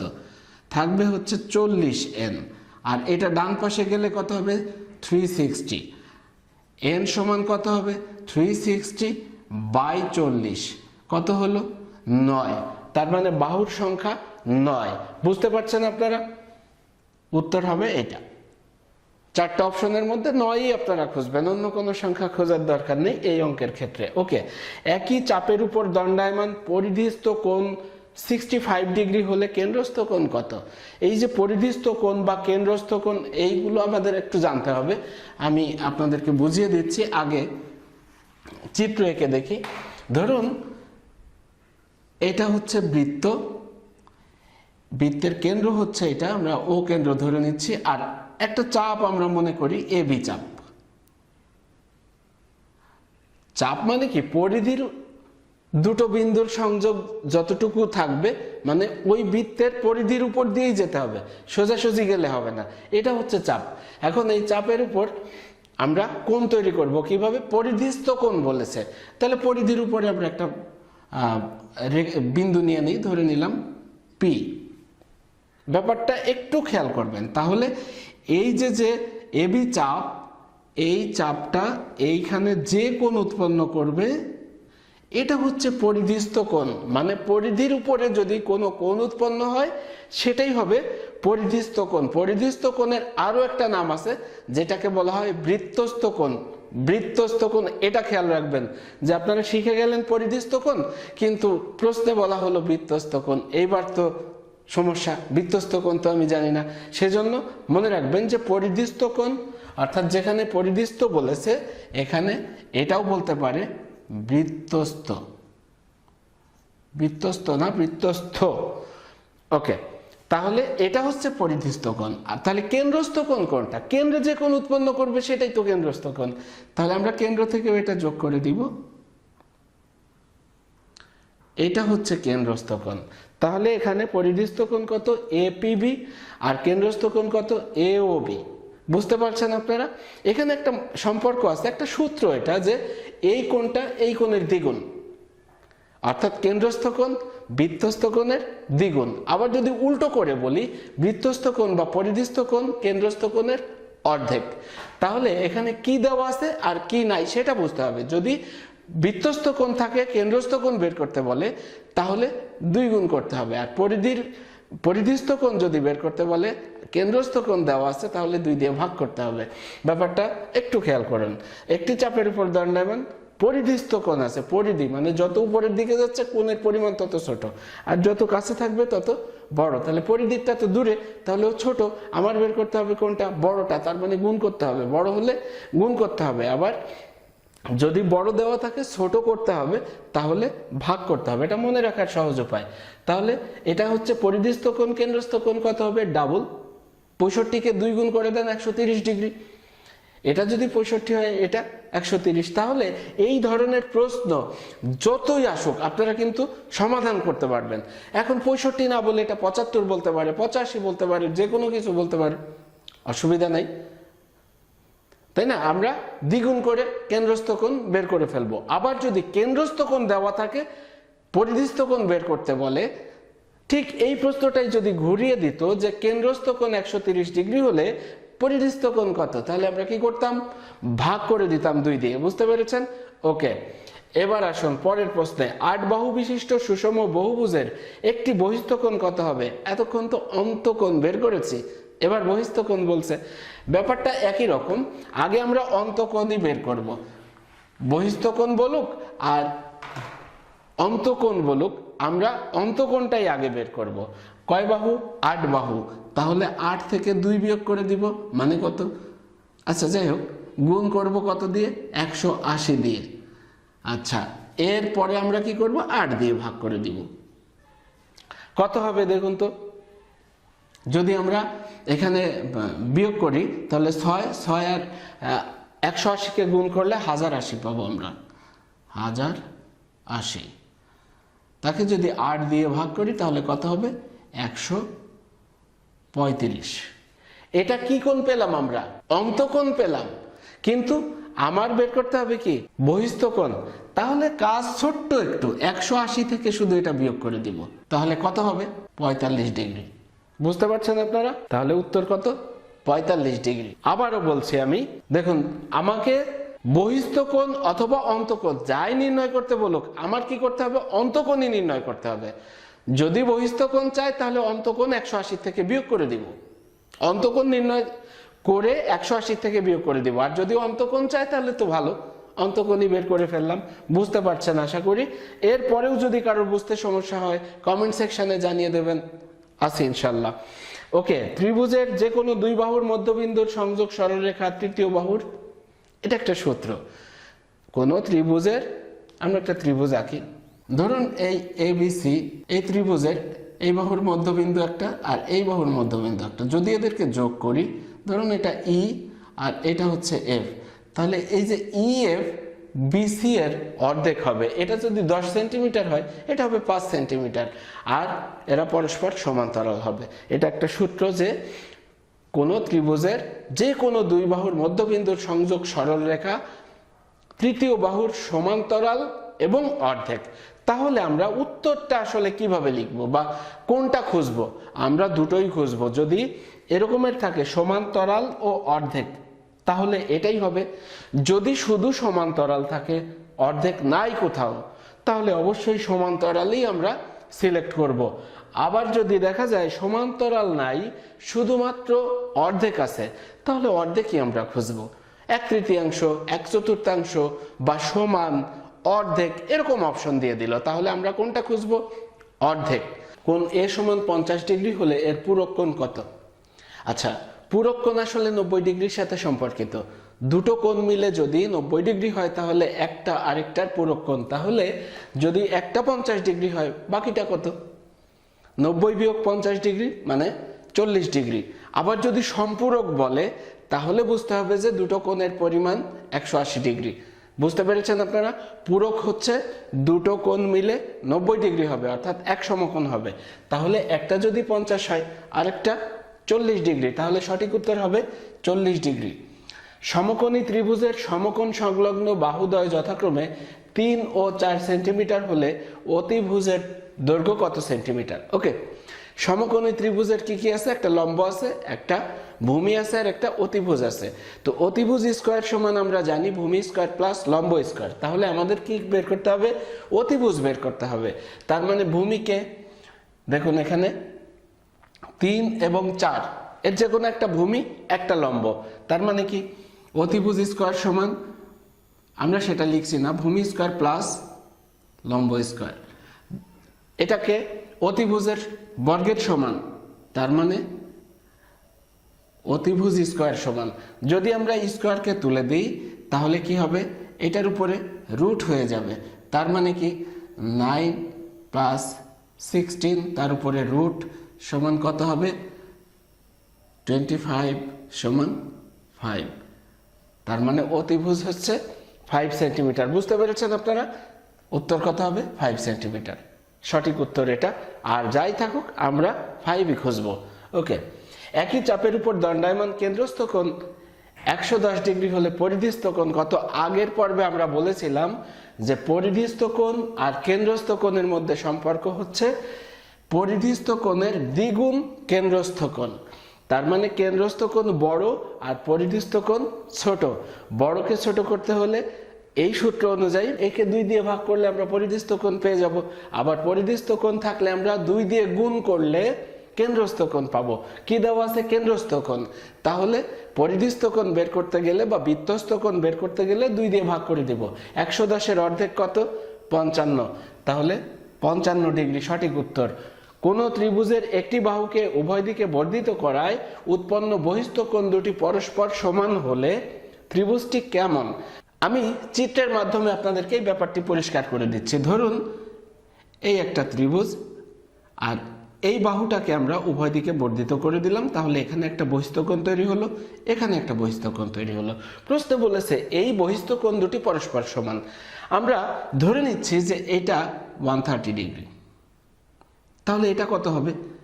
এটা 130 ডিগ্রি যেহেতু সমান। আচ্ছা, যদি তাই হয় তাহলে এই কোণটা কত?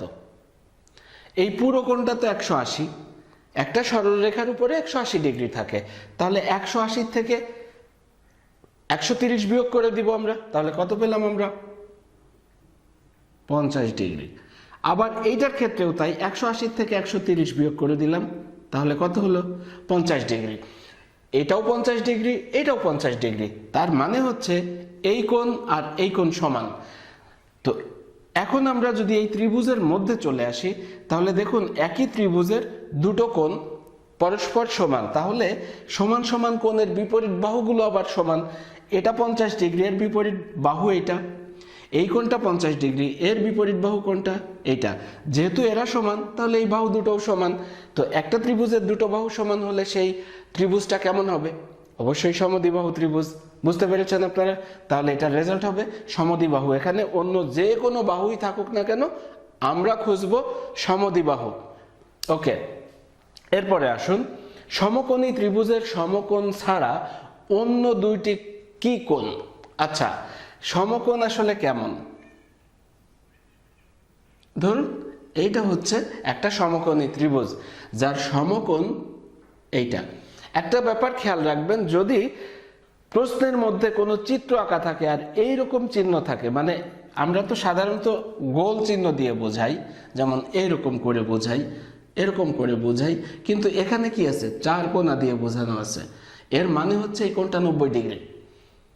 এই দাগ দেওয়া মানেই এটা 90 ডিগ্রি, এটা বুঝে নেবেন। যাই হোক, এটা এই প্রশ্নের সাথে সম্পর্কিত না, আমি জানিয়ে রাখলাম।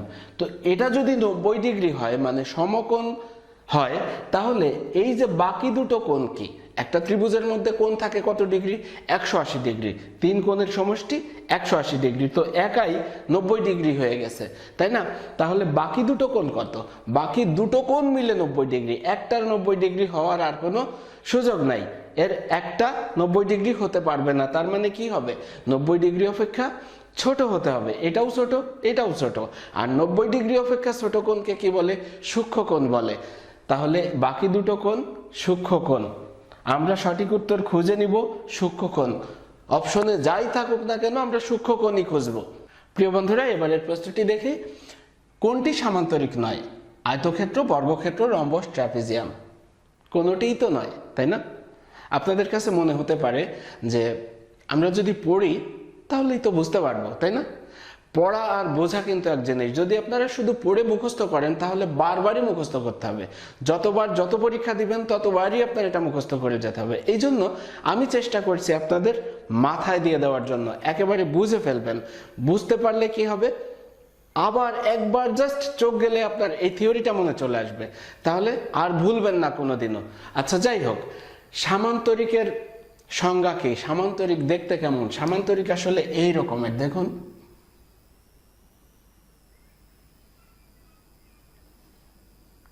অবশ্যই চতুর্ভুজ। এটা একটা চতুর্ভুজ, 4 বাহু দ্বারা আবদ্ধ ক্ষেত্রই তো চতুর্ভুজ। তাহলে এটা একটা সামান্তরিক। দেখুন, দুটো বাহু পরস্পর সমান এবং সমান্তরাল। উপরেরটার সাথে নিচেরটার সমান এবং সমান্তরাল। এই যে বাম পাশেরটা ডান পাশেরটাও সমান এবং সমান্তরাল। এবং একটা ব্যাপার দেখেন, এই কোণ সমান এই কোণ, এই কোণ সমান এই কোণ। এই হচ্ছে সামান্তরিকের একটা বৈশিষ্ট্য। এবং তাদের যদি আমি কর্ণ আঁকি, কর্ণগুলো সমান হবে না। এটা একটা বিষয়। কিন্তু আয়তক্ষেত্র দেখতে কেমন আমরা একটু বোঝার চেষ্টা করছি। আয়তক্ষেত্র এরকম, একটা দৈর্ঘ্য আছে, একটা প্রস্থ আছে। বিপরীত বাহুগুলো পরস্পর সমান এবং সমান্তরাল। অর্থাৎ এই যে বাহু, এই দুটো বাহু পরস্পর সমান এবং সমান্তরাল। আচ্ছা, আবার এই বাহু আর এই বাহু পরস্পর সমান এবং সমান্তরাল। আর একটা ব্যাপার আছে, এই কোণগুলো সবাই সমান। এখানে কি ছিল? বিপরীত কোণ দুটো সমান, কিন্তু এখানে সবাই সমান এবং সবাই কিন্তু 90 ডিগ্রি। যাই হোক, বর্গক্ষেত্রে আসি। বর্গক্ষেত্র হচ্ছে 4টা বাহুই সমান থাকবে, 4টা বাহুই সমান এবং বিপরীত বাহুগুলো পরস্পর সমান এবং সমান্তরাল। তাই 4টা কোণই সমান, 4টা কোণই 90 ডিগ্রি, 4টা বাহু সমান, 4টা কোণও সমান। তাদের যদি আমি কর্ণ আঁকি, কর্ণগুলোও সমান। আয়তক্ষেত্রের ক্ষেত্রেও কিন্তু কর্ণ সমান। ওকে, এবার রম্বসে আসে। রম্বস জাস্ট এটাকে একটু চাপ দিয়ে দেন, তাহলে যা হয়, বাহুগুলো সমান থাকবে, 4টা বাহুই সমান, আর বিপরীত কোণগুলো সমান, কিন্তু সবগুলো কোণই সমান না। এইটার সমান এইটা হবে, এইটার সমান এইটা হবে। বুঝতে পারছেন? আর ট্রাপিজিয়াম কেমন? ট্রাপিজিয়াম হচ্ছে এরকম, দুটো বাহু সমান নয় কিন্তু সমান্তরাল। যাই হোক, আমার আঁকা হয়নি। সমান্তরাল মানে সবসময় দূরত্ব সমান, এভাবে চলবে। আর বাকি যে দুটো বাহু থাকলো তাদের কোনো হিসাবই নাই, মানে তারা সমানও না সমান্তরালও না। বুঝতে পেরেছেন? তো দেখুন, এখানে এটাও যদি সামান্তরিক হয়, এর বৈশিষ্ট্য কি? বিপরীত বাহুগুলো সমান এবং সমান্তরাল। আয়তক্ষেত্রের বিপরীত বাহুগুলো পরস্পর সমান এবং সমান্তরাল। বর্গক্ষেত্রের বাহুগুলো পরস্পর সমান এবং সমান্তরাল। রম্বসের ক্ষেত্রে বিপরীত বাহুগুলো পরস্পর সমান এবং সমান্তরাল। বুঝতে পারছেন? তার মানে সামান্তরিকের সাথে কিছুটা হলেও তো মিল আছে, এগুলো এক প্রকারের সামান্তরিক। কিন্তু ট্র্যাপিজিয়ামের ক্ষেত্রে কোনো কিছুই মেলে না। তাহলে কি প্রশ্ন ছিল? কোনটি সামান্তরিক নয়? একেবারে চোখ বন্ধ করে আমরা ট্র্যাপিজিয়াম বলতে পারি যে কোনো সম্পর্ক নাই ট্র্যাপিজিয়ামের সাথে। ঠিক আছে, ট্র্যাপিজিয়াম, রম্বস, বর্গক্ষেত্র, আয়তক্ষেত্র এদের কিছু মিল আছে, কিন্তু ট্র্যাপিজিয়ামের কোনো কিছু এদের সাথে মিল নাই। তাহলে আমরা উত্তর হিসাবে বেছে নিব কাকে? ট্র্যাপিজিয়ামকে। বুঝতে পেরেছেন? এর পরের প্রশ্নে আসি, যে সামান্তরিকের সকল বাহু সমান, কোনগুলো সমান নয় তাকে কি বলে? দেখুন, যে সামান্তরিকের, আসলে সামান্তরিক বলে আপনাদেরকে কনফিউজড করে দেওয়া, যে চতুর্ভুজের বললে ভালো হতো, বুঝতে সুবিধা হতো, তাই না? তো এই যে এদের সামান্তরিকের সাথে মিল আছে বলেই এই কথাটি বলা হয়েছে, যে সামান্তরিকের সকল বাহু সমান। এখন এটার তো সকল বাহু সমান না, বিপরীত বাহুগুলো পরস্পর সমান।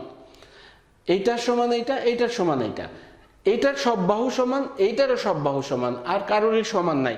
তাহলে এই দুইজনের ভিতরে আমার একটা বাঁচতে হবে। কোনগুলো সমান নয়? এটার তো কোনগুলো সবাই সমান।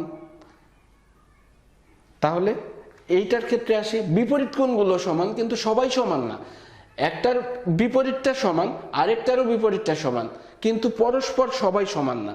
তার মানে এটা কি ছিল? এটা ছিল রম্বস। তাহলে উত্তর হবে রম্বস। বুঝতে পারছেন আপনারা? সমদ্বিবাহু ত্রিভুজের সমান সমান বাহুদ্বয় বর্ধিত করলে উৎপন্ন কোণদ্বয় হবে কেমন? আমরা গত পর্বের প্রথম প্রশ্নটি ঠিক এরকমই পড়েছিলাম, কিন্তু সেখানে যে কোনো একটা ত্রিভুজের কথা বলা ছিল, আর এখানে বলা হচ্ছে সমদ্বিবাহু ত্রিভুজের সমান সমান বাহু। তাহলে আমরা একটা সমদ্বিবাহু ত্রিভুজ আঁকি। ধরে নিচ্ছি এটা সমদ্বিবাহু ত্রিভুজ, অর্থাৎ এই বাহু আর এই বাহু সমান। এখন কি বলেছে? সমান সমান বাহুকে উভয় দিকে বর্ধিত করব। উভয় দিকে না, সমান সমান বাহুদ্বয়কে বর্ধিত করলে। আচ্ছা, এই বাহুটাকে একটু বর্ধিত করে দিই, এটাকেও একটু বর্ধিত করে দিই। তাহলে এই যে কোণ উৎপন্ন হবে, এই কোণগুলো আসলে কেমন কোণ? দেখুন, এখানে যদি আমরা একটা আগের একেবারে প্রথম প্রশ্নটির মতোই, মানে প্রথম পর্বের প্রথম প্রশ্নটি ঠিক এই টাইপের ছিল, তো এখানে যদি আমরা একটা লম্ব টেনে দিই তাহলে এটা হচ্ছে 90 ডিগ্রি। এখানে যদি একটা লম্ব টেনে দিই, এইটা হচ্ছে 90 ডিগ্রি। তাহলে এই যে কোণটা, এটা তো 90 ডিগ্রির চেয়েও বড়, এটাও তাই 90 ডিগ্রির পরেও আবার গিয়েছে। তার মানে কি 90 ডিগ্রি অপেক্ষা বড়, আর 90 ডিগ্রি অপেক্ষা বড় কোণকে কি বলা হয়? স্থূলকোণ। তাহলে আমরা উত্তর খুঁজে নিব স্থূলকোণ। আর যে কোণই থাকুক না কেন আমরা খুঁজব কি? স্থূলকোণ। এবারের প্রশ্নটি বলি, দুটি ত্রিভুজের মধ্যে কোন উপাদানগুলো সমান সত্ত্বেও ত্রিভুজ দুটি সর্বসম হবে না? আমরা তো জানি দুটো ত্রিভুজের মধ্যে যদি তিনটা উপাদান পরস্পরের সাথে মিলে যায় তাহলে ত্রিভুজ দুটি সর্বসম হয়, কিন্তু একটা জায়গাতে নিষেধ আছে। সেটা হচ্ছে যদি একটা ত্রিভুজের তিনটা কোণ আরেকটা ত্রিভুজের তিনটা কোণের সাথে সমান হয়ে যায় তাহলে সে সর্বসম হবে না। সদৃশ্য কোণই হবে বা সদৃশ্য ত্রিভুজ হবে, কিন্তু সর্বসম হবে না। তাহলে সর্বসম হতে গেলে তিনটা উপাদানের সাথে তিনটা উপাদান মিলতে হয়। সেই উপাদান কারা? একটা বাহু মিনিমাম থাকতে হবে, একটা বাহু দুটো কোণ, অথবা দুটো বাহু একটা কোণ। বুঝতে পেরেছেন? অথবা তিনটা বাহুর সাথে মিলে যেতে হবে। বাহু বাহুর সাথে মিললে সর্বসম হবে, কিন্তু কোণ কোণের সাথে মিললে সর্বসম হবে না, সেটা হবে কি? সদৃশ্য কোণে। তাহলে কোন উপাদানগুলো? তিনটি কোণ, মানে তিনটা কোণ। ওকে, ত্রিভুজের তিনটি কোণের সমদ্বিখণ্ডকগুলো যে বিন্দুতে ছেদ করে তাকে কি বলে? ত্রিভুজের তিনটা কোণ তার সমদ্বিখণ্ডক আঁকতে হবে। ওকে, ঠিক আছে, আমরা একটু এঁকে দেখি। একটা ত্রিভুজ এঁকে নিলাম, এরপরে কি করব? এই কোণের সমদ্বিখণ্ডক এঁকে দিব, এই কোণের সমদ্বিখণ্ডক এঁকে দিব, এই কোণের সমদ্বিখণ্ডক এঁকে দিব। তার মানে বিষয়টা হলো এই কোণ আর এই কোণ সমান, এই কোণ আর এই কোণ সমান, এই কোণ আর এই কোণ সমান। কারণ কোণকে সমদ্বিখণ্ডিত করেছে, কোণকে দুই ভাগে ভাগ করেছে, কিন্তু তারা একটা বিন্দুতে মিলিত হয়, যেটাকে বলা হয় ত্রিভুজের অন্তঃকেন্দ্র। এটা আপনাদের মনে রাখতে হবে, এটা মনে না রাখলে কিন্তু হবে না। তাহলে ত্রিভুজের তিনটি কোণের সমদ্বিখণ্ডকগুলো যে বিন্দুতে ছেদ করে তাকে কি বলে? অন্তঃকেন্দ্র। অন্তঃকেন্দ্র। ঠিক এমন আরেকটা প্রশ্ন হতে পারে, এইটা না, এটার মতোই। প্রশ্নে বলা হলো কোন ত্রিভুজের তিনটি বাহুর উপরে বিপরীত শীর্ষ হতে অঙ্কিত লম্ব সমূহের ছেদ বিন্দুকে কি বলে? আমরা একটু চিত্র আঁকি তাহলে বুঝতে পারবেন। এবার আমরা একটা ত্রিভুজ আঁকলাম, ত্রিভুজ এঁকে এই ত্রিভুজের এই বাহুর উপরে তার বিপরীত শীর্ষ থেকে একটা লম্ব টানবো। ওকে, এবার কিন্তু এই কোণ আর এই কোণ সমান কিনা আমরা জানি না। এবার লম্ব এঁকেছি, এটা যে 90 ডিগ্রি তাতে কোনো সন্দেহ নেই, কারণ আমরা আঁকছি লম্ব। ওকে, ঠিক একইভাবে এই শীর্ষ থেকে এই বাহুর উপরে একটা লম্ব আঁকবো। ধরুন এটা 90 ডিগ্রি, কিন্তু এই কোণ আর এই কোণ আদৌ সমান না, বা হতেও পারে, আমরা জানি না। এই ব্যাপারে কোনো যুক্তি নাই, শুধুমাত্র লম্ব, এটার যুক্তি আছে, আমরা লম্ব এঁকেছি। ওকে, এবার এইটার উপরে একটা লম্ব এঁকে দিব, অর্থাৎ এটাও 90 ডিগ্রি এঁকেছি। তাহলে এই যে বিন্দুতে ছেদ করলো এটাকে কি বলা হবে? এটা হচ্ছে লম্ব বিন্দু। বুঝতে পেরেছেন আপনারা? তাহলে এরকম দুটো প্রশ্ন, আরো প্রশ্ন আছে, যাক এ দুটো আপাতত মনে রাখেন, দুটো ইম্পর্টেন্ট প্রশ্ন। এবার আমরা 26 নম্বর প্রশ্নটি দেখি। ত্রিভুজের তিনটি বাহুকে বর্ধিত করলে উৎপন্ন বহিস্থ কোণ তিনটির সমষ্টি কত ডিগ্রি? আসুন বাস্তবে একটু বুঝে নিই যে কি হয়, কি আসে আসলে। আমরা একটা ত্রিভুজ এঁকে নিলাম, এ বি আর সি। এখন তিনটা বাহুকেই বর্ধিত করে দিব। এইটাকে এইদিকে বর্ধিত করলাম, এই বাহুকে এইদিকে, আর এই বাহুকে এইদিকে বর্ধিত করলাম। আমরা একটা সূত্র জানি যে বহিস্থ কোণ, কোন ত্রিভুজের বহিস্থ কোণ তার বিপরীত অন্তস্থ কোণ দুটির সমষ্টির সমান। তাহলে যদি আমরা এই কোণ নেই, তাহলে এই কোণটা এই কোণ আর এই কোণের সমষ্টির সমান হবে। আমরা এই তিনটাকে যোগ করে দেব। তাহলে প্রথমে এই কোণটা নিলাম, তো এই কোণ নিলে আমরা আসলে এইটা না লিখে লিখবো এইটা যোগ এইটা, তার মানে কোণ এ প্লাস কোণ বি। এবার ধরুন এইটা নিব, আমরা এর সাথে যোগ করে দিব, যোগ করে দেখবো যে কত আসে। সমষ্টি যেহেতু বের করতে বলছে তাহলে তো যোগই করতে হবে। তাহলে এই কোণটা হবে কার সমান? এই কোণ যোগ এই কোণ, অর্থাৎ কোণ বি প্লাস কোণ সি। এটা হচ্ছে এইটা আর এইটা হচ্ছে এইটা। এবার এইটা কত? এইটা তাহলে এইটা আর এইটা, অর্থাৎ কোণ এ প্লাস কোণ সি। এবার আমরা হিসেব করি, দেখুন দুইটা এ, এই যে এ একটা এ, এই একটা এ, দুইটা বি, দুইটা সি আছে, তাহলে দুই একবারে লিখি আমরা, এ কোণ প্লাস বি কোণ প্লাস সি কোণ। এই এ কোণ প্লাস বি কোণ প্লাস সি কোণ এরা কারা? এই কোণ, এই কোণ আর এই কোণ। ত্রিভুজের তিন কোণের সমষ্টি কত? 180 ডিগ্রি। তাহলে কত হবে গুণ করলে? 360 ডিগ্রি। যেহেতু দুই এটার সাথে গুণ আকারে আছে সেজন্য আমরা গুণ করে দিলাম। মান কত হলো? 360 ডিগ্রি। তাহলে ত্রিভুজের তিনটি বাহুকে বর্ধিত করলে উৎপন্ন বহিস্থ কোণ তিনটির সমষ্টি হবে 360 ডিগ্রি। এটাই হচ্ছে আমাদের সঠিক উত্তর। আরও যদি ডিগ্রি দেওয়া থাকে সেগুলো আমরা নিব না, এটাকে গ্রহণ করব। বৃত্তস্থ চতুর্ভুজের একটি কোণ 70 ডিগ্রি হলে বিপরীত কোণটি কত হবে? আচ্ছা, উত্তর না দেখে আগে আমরা বোঝার চেষ্টা করি যে কত হওয়া উচিত।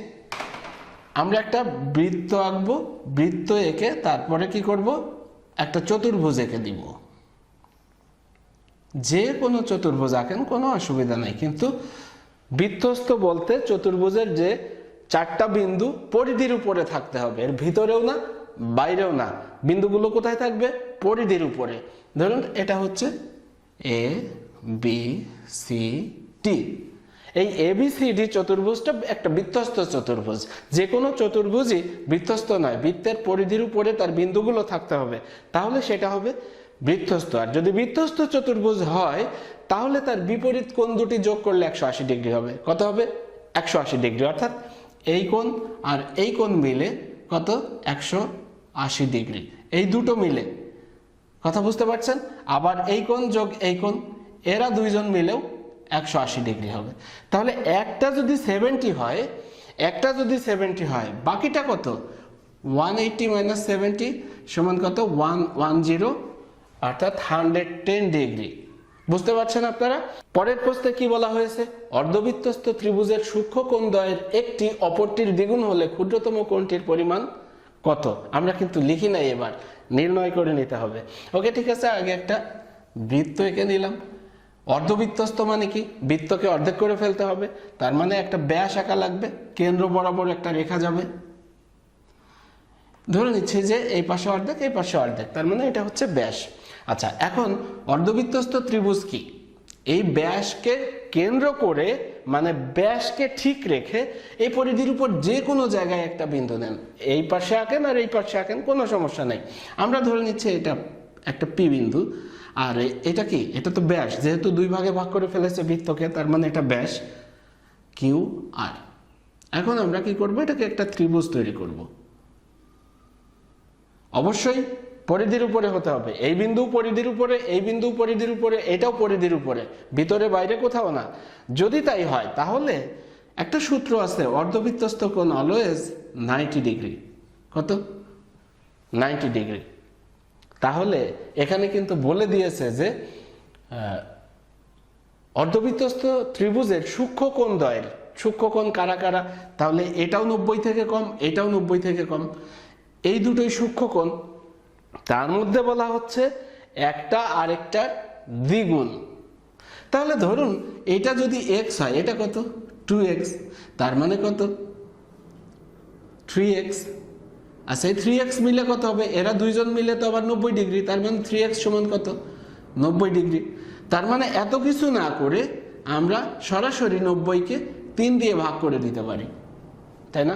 একটা হচ্ছে x আর একটা 2x, মানে কি 3x। তাহলে x সমান কত? 90/3।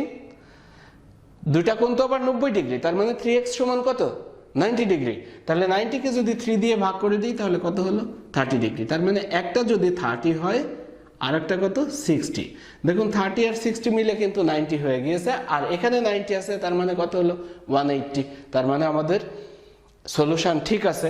তাহলে কত হবে এখানে 30 ডিগ্রি হবে। বুঝতে পেরেছেন? আবার প্রশ্নটা এমন হতে পারে যে বৃহত্তর কোণটির পরিমাণ কত, তার বৃহত্তর কোণটির পরিমাণ কত পেলাম আমরা 60 ডিগ্রি।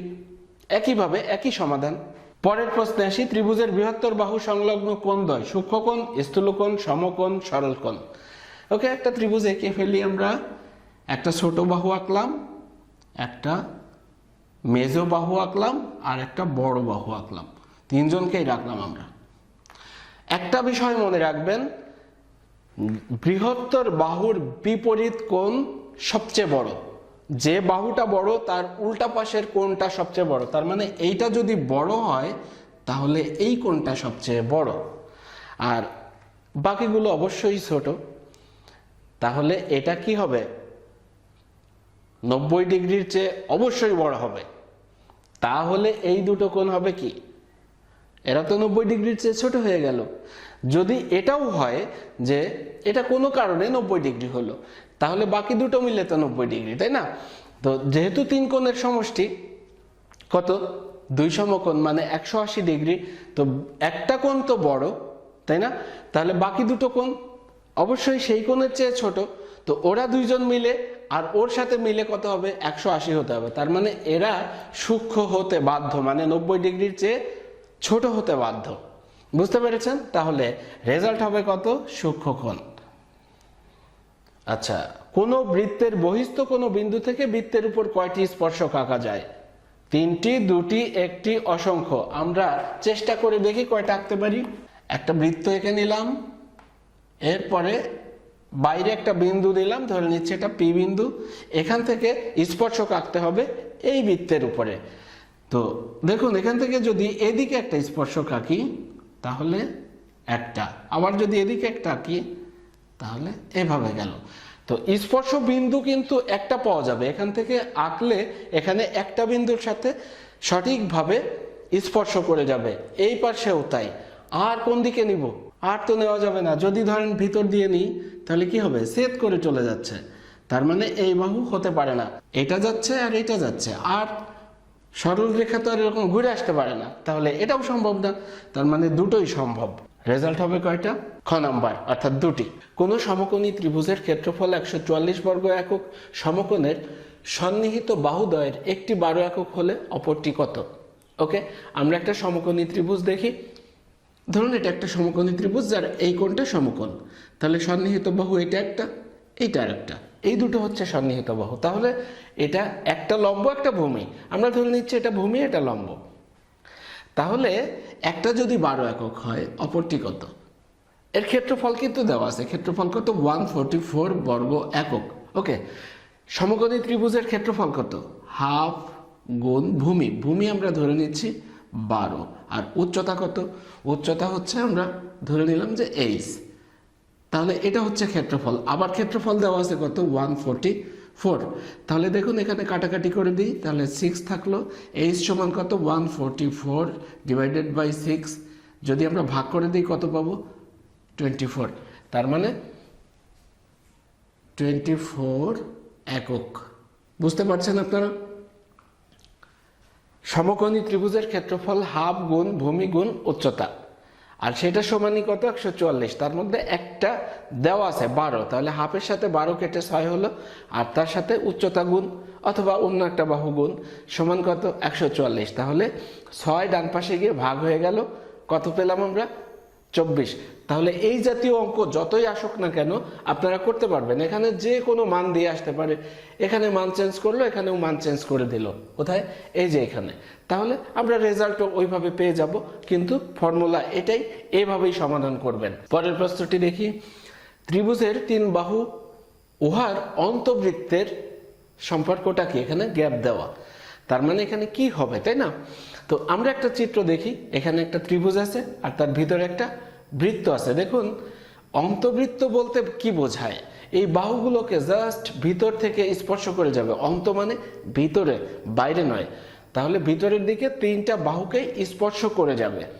তাহলে এই যে দেখুন এখানে একটা স্পর্শ বিন্দু পেলাম, এখানে একটা স্পর্শ বিন্দু পেলাম, এখানে একটা স্পর্শ বিন্দু পেলাম। তাহলে এই যে বাহু, এই বাহুটা এই বৃত্তের কি স্পর্শক, এই বাহু এই বৃত্তের স্পর্শক, এই বাহু এই বৃত্তের স্পর্শক। তার মানে 3টা স্পর্শক পাওয়া গেল। তাহলে রেজাল্ট হবে স্পর্শক। পরের প্রশ্নটি দেখি আমরা, বৃত্তের পরিধি ও ব্যাসের অনুপাত কত? শূন্যস্থান মানে কত বের করতে হবে। তো আমরা একটা বৃত্ত দেখছি, এই বৃত্তটার ব্যাসার্ধ হচ্ছে আর, ব্যাসার্ধ আর, তাহলে বৃত্তের পরিধি কত? পরিধি সমান আমরা জানি,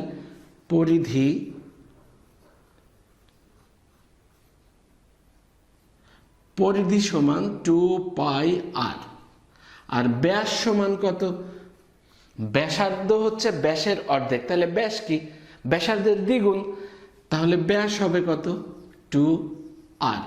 এখন তাদের অনুপাত বের করতে বলেছে, তার মানে কি বিষয়টা এমন, ভাগ করে দিব আমরা। তো যাই হোক, ভাগ করে দিলে দেখুন 2r কাটা গেল, কত থাকলো? পাই থাকলো। এখন পাইয়ের একটা মান আছে, যদি আমরা অ্যাকুরেট মান লিখি ইত্যাদি, এভাবে অসংখ্য মান আছে। তো এখান থেকে তো আমরা ঠিক অনুপাতটা বুঝতে পারলাম না, তাই না? পাইয়ের এই মানের খুব কাছাকাছি আরেকটা মান আছে। প্রথম দিকে এই মানটাকে বেশি গুরুত্ব দেওয়া হতো, 22/7, এটাই হচ্ছে পাইয়ের মান। তো অনুপাত তো আমরা কত পেয়েছি? পাই। তাহলে পাইকে আমরা 22/7 লিখতে পারি, তার মানে 22/7। ভাগ আকারে থাকা মানেই তো অনুপাত আকারে থাকা, তাই না? তাহলে এটা রেজাল্ট কত হবে? 22/7। বুঝতে পারছেন? অ্যাকুরেট মান এইটা, কিন্তু ক্ষেত্র বিশেষ আমরা এই মানটাও কাজে লাগাতে পারি। পায়ের মান 22/7। আচ্ছা, কোন ক্ষেত্রের সীমানা নির্ধারক বক্ররেখার মোট দৈর্ঘ্যকে কি বলে? আমরা এই বৃত্তটার কথাই চিন্তা করি। এই বৃত্তের যদি এইখান থেকে যাত্রা শুরু করি, আবার টোটাল পথটা ঘুরে এসে এই বিন্দুতে চলে আসলাম, তাহলে আমরা যে পথটা অতিক্রম করলাম এটাকে কি বলে? পরিধি বলে, তাই না? আমরা যে পরিধির সূত্রও লিখেছি। আচ্ছা, যাই হোক, আমরা যদি একটা চতুর্ভুজ এঁকে নিলাম, যে কোনো চতুর্ভুজ, এটা এ বি সি ডি, মানে 4টা বাহুর দৈর্ঘ্য আমরা লিখে নিলাম। তাহলে এই যে সীমানা নির্ধারক বক্ররেখা বলা হয়েছে, বক্ররেখা কেন? এ পর্যন্ত সরল, তারপরে তো আবার বেঁকে গিয়েছে, এই জন্য বক্ররেখা বলা হয়েছে। তাহলে এখান থেকে যাত্রা শুরু করলে এখানে যাব, এই পথ দিয়ে এদিকে আসব, এখান থেকে এখানে আসব, এখান থেকে আবার এই জায়গাতে চলে আসবো, অর্থাৎ জায়গায় ঘুরে চলে আসবো। তাহলে কতটুকু পথ অতিক্রম করলাম? a + b + c + d। আর এটা কি? এটা আসলে পরিসীমা। তাহলে এই মোট দৈর্ঘ্যকে কি বলা হয়? পরিসীমা। বুঝতে পারছেন আপনারা? এরপরের প্রশ্নটি দেখি, সামান্তরিকের বিপরীত কোণের অন্তর্দ্বিখণ্ডক দ্বয় কেমন, তাই না? আচ্ছা, আমরা একটা সামান্তরিক আগে এঁকে নিই, তাহলে বুঝতে পারবো ক্লিয়ার, তাই না? ধরুন এটা একটা সামান্তরিক। এখন যে কোনো কোণের, এই কোণটাই ধরি আমরা, এই কোণের ঠিক মাঝখানে অন্তর্দ্বিখণ্ডক, মানে ভিতরের দিকে কোণকে দ্বিখণ্ডিত করে দিবে। অন্তর্দ্বিখণ্ডক, যে দ্বিখণ্ডিত করবে সেই তো অন্তর্দ্বিখণ্ডক। আমরা ধরে নিচ্ছি যে এইটা একটা অন্তর্দ্বিখণ্ডক, অর্থাৎ এই কোণ আর এই কোণ সমান করে ভাগ করে দিয়েছে। ঠিক একইভাবে তাহলে এইটার বিপরীত কোণ কোনটা? এইটা। এখান থেকে যদি এই কোণকে ঠিক সমান ভাগে ভাগ করে দেয়, তার মানে এইটা যদি পি বাহু হয় আর এটা যদি কিউ বাহু হয়, তাহলে এই পি কিউ এরা কেমন অবস্থায় আছে, তাই না? এই দুটো আসলে পরস্পর সমান, পরস্পর সমান। বুঝতে পারছেন আপনারা? এবারের প্রশ্নটি আমরা দেখি, দুটি গোলকের আয়তনের অনুপাত 8:27 হলে তাদের ক্ষেত্রফলের অনুপাত কত? গোলক বুঝতে পারছেন তো, একটা মার্বেল, একটা ক্রিকেট বল অথবা একটা ফুটবল। আবার ছোটবেলায় আমরা গোলক নিক্ষেপ করেছি, গোলাকার বস্তু, ওইটা আবার নিরেট, কিন্তু তো এখানে নিরেট ফাফার কোনো বিষয় নাই, দুটো গোলকের কথা বলেছে, গোলক হলেই হলো। তো দুটো যেহেতু, তাহলে তাদের আলাদা আলাদা ব্যাসার্ধ আছে, তাই না? আমাদের যদি আয়তন বের করতে হয় তাহলে কি জানতে হবে? ব্যাসার্ধ জানতে হবে। আমরা জানি গোলকের ব্যাসার্ধ যদি আর হয় তাহলে তার আয়তন হবে 4/3πr³। তাহলে প্রথমটার ক্ষেত্রে যদি r1 ব্যাসার্ধ হয় তাহলে তার আয়তন হবে কত? 4/3πr²। r1³ ধরি দ্বিতীয় যে গোলকটি আছে তার ব্যাসার্ধ হচ্ছে r2, তাহলে তার আয়তন কত হবে 4/3 পাই r2 এর কিউব। এখন প্রশ্নে এই দুটোর অনুপাত আবার দেওয়া আছে কত 8:27, তাহলে আমরা এটাকে ভাগ করে দিই, অনুপাত করে দিই, তাহলে কি পাওয়া যাবে 8/27। অনুপাত মানেই তো ভাগ। তো দেখুন এখানে 4/3 পাই আছে উপরে, নিচেও 4/3 পাই আছে, এই অংশ আর এই অংশ একই, তো কেটে দিলাম আমরা। তো এখানে আমরা কি করতে পারি একটু দেখুন, r1/r2 এর হোল কিউব লিখতে পারি, আর এখানে কি লিখতে পারি 2/3 এর হোল কিউব, মানে একবারে কিউব দিয়ে দিলাম। তো দেখুন 2কে যদি 3 বার গুণ করি 8 হয়, আবার 3কে যদি 3 বার গুণ করি তাহলে 27 হয়। তাহলে এটাকে এভাবে লেখা যেতে পারে। আর যেহেতু দুইজনেরই পাওয়ার সমান, তাহলে আমরা কি লিখতে পারি r1/r2 সমান কত 2/3। এখন যদি আমরা এখান থেকে একটাকে রেখে দিই, অর্থাৎ r1 রেখে দিলাম, এই r2 এখানে ভাগ আকারে আছে, এখানে যে কি হবে গুণ হয়ে যাবে, তাহলে উপরে যাবে। দেখুন r1 এবং r2 এর মধ্যে একটা সম্পর্ক তৈরি হয়ে গিয়েছে। আচ্ছা যাক, এখন আমরা কি করব ক্ষেত্রফল বের করব। গোলকের ক্ষেত্রফল হচ্ছে 4πr²। গোলকের ক্ষেত্রফল এটা। নর্মাল একটা বৃত্তের ক্ষেত্রফল কত πr², কিন্তু গোলকের ক্ষেত্রফল 4πr²। তাহলে প্রথমটার ক্ষেত্রে r1 হবে, আর দ্বিতীয়টার ক্ষেত্রে কত হবে 4πr² হবে। আচ্ছা দেখুন এখানে যদি 4π কেটে দিই তাহলে কি থাকে r1।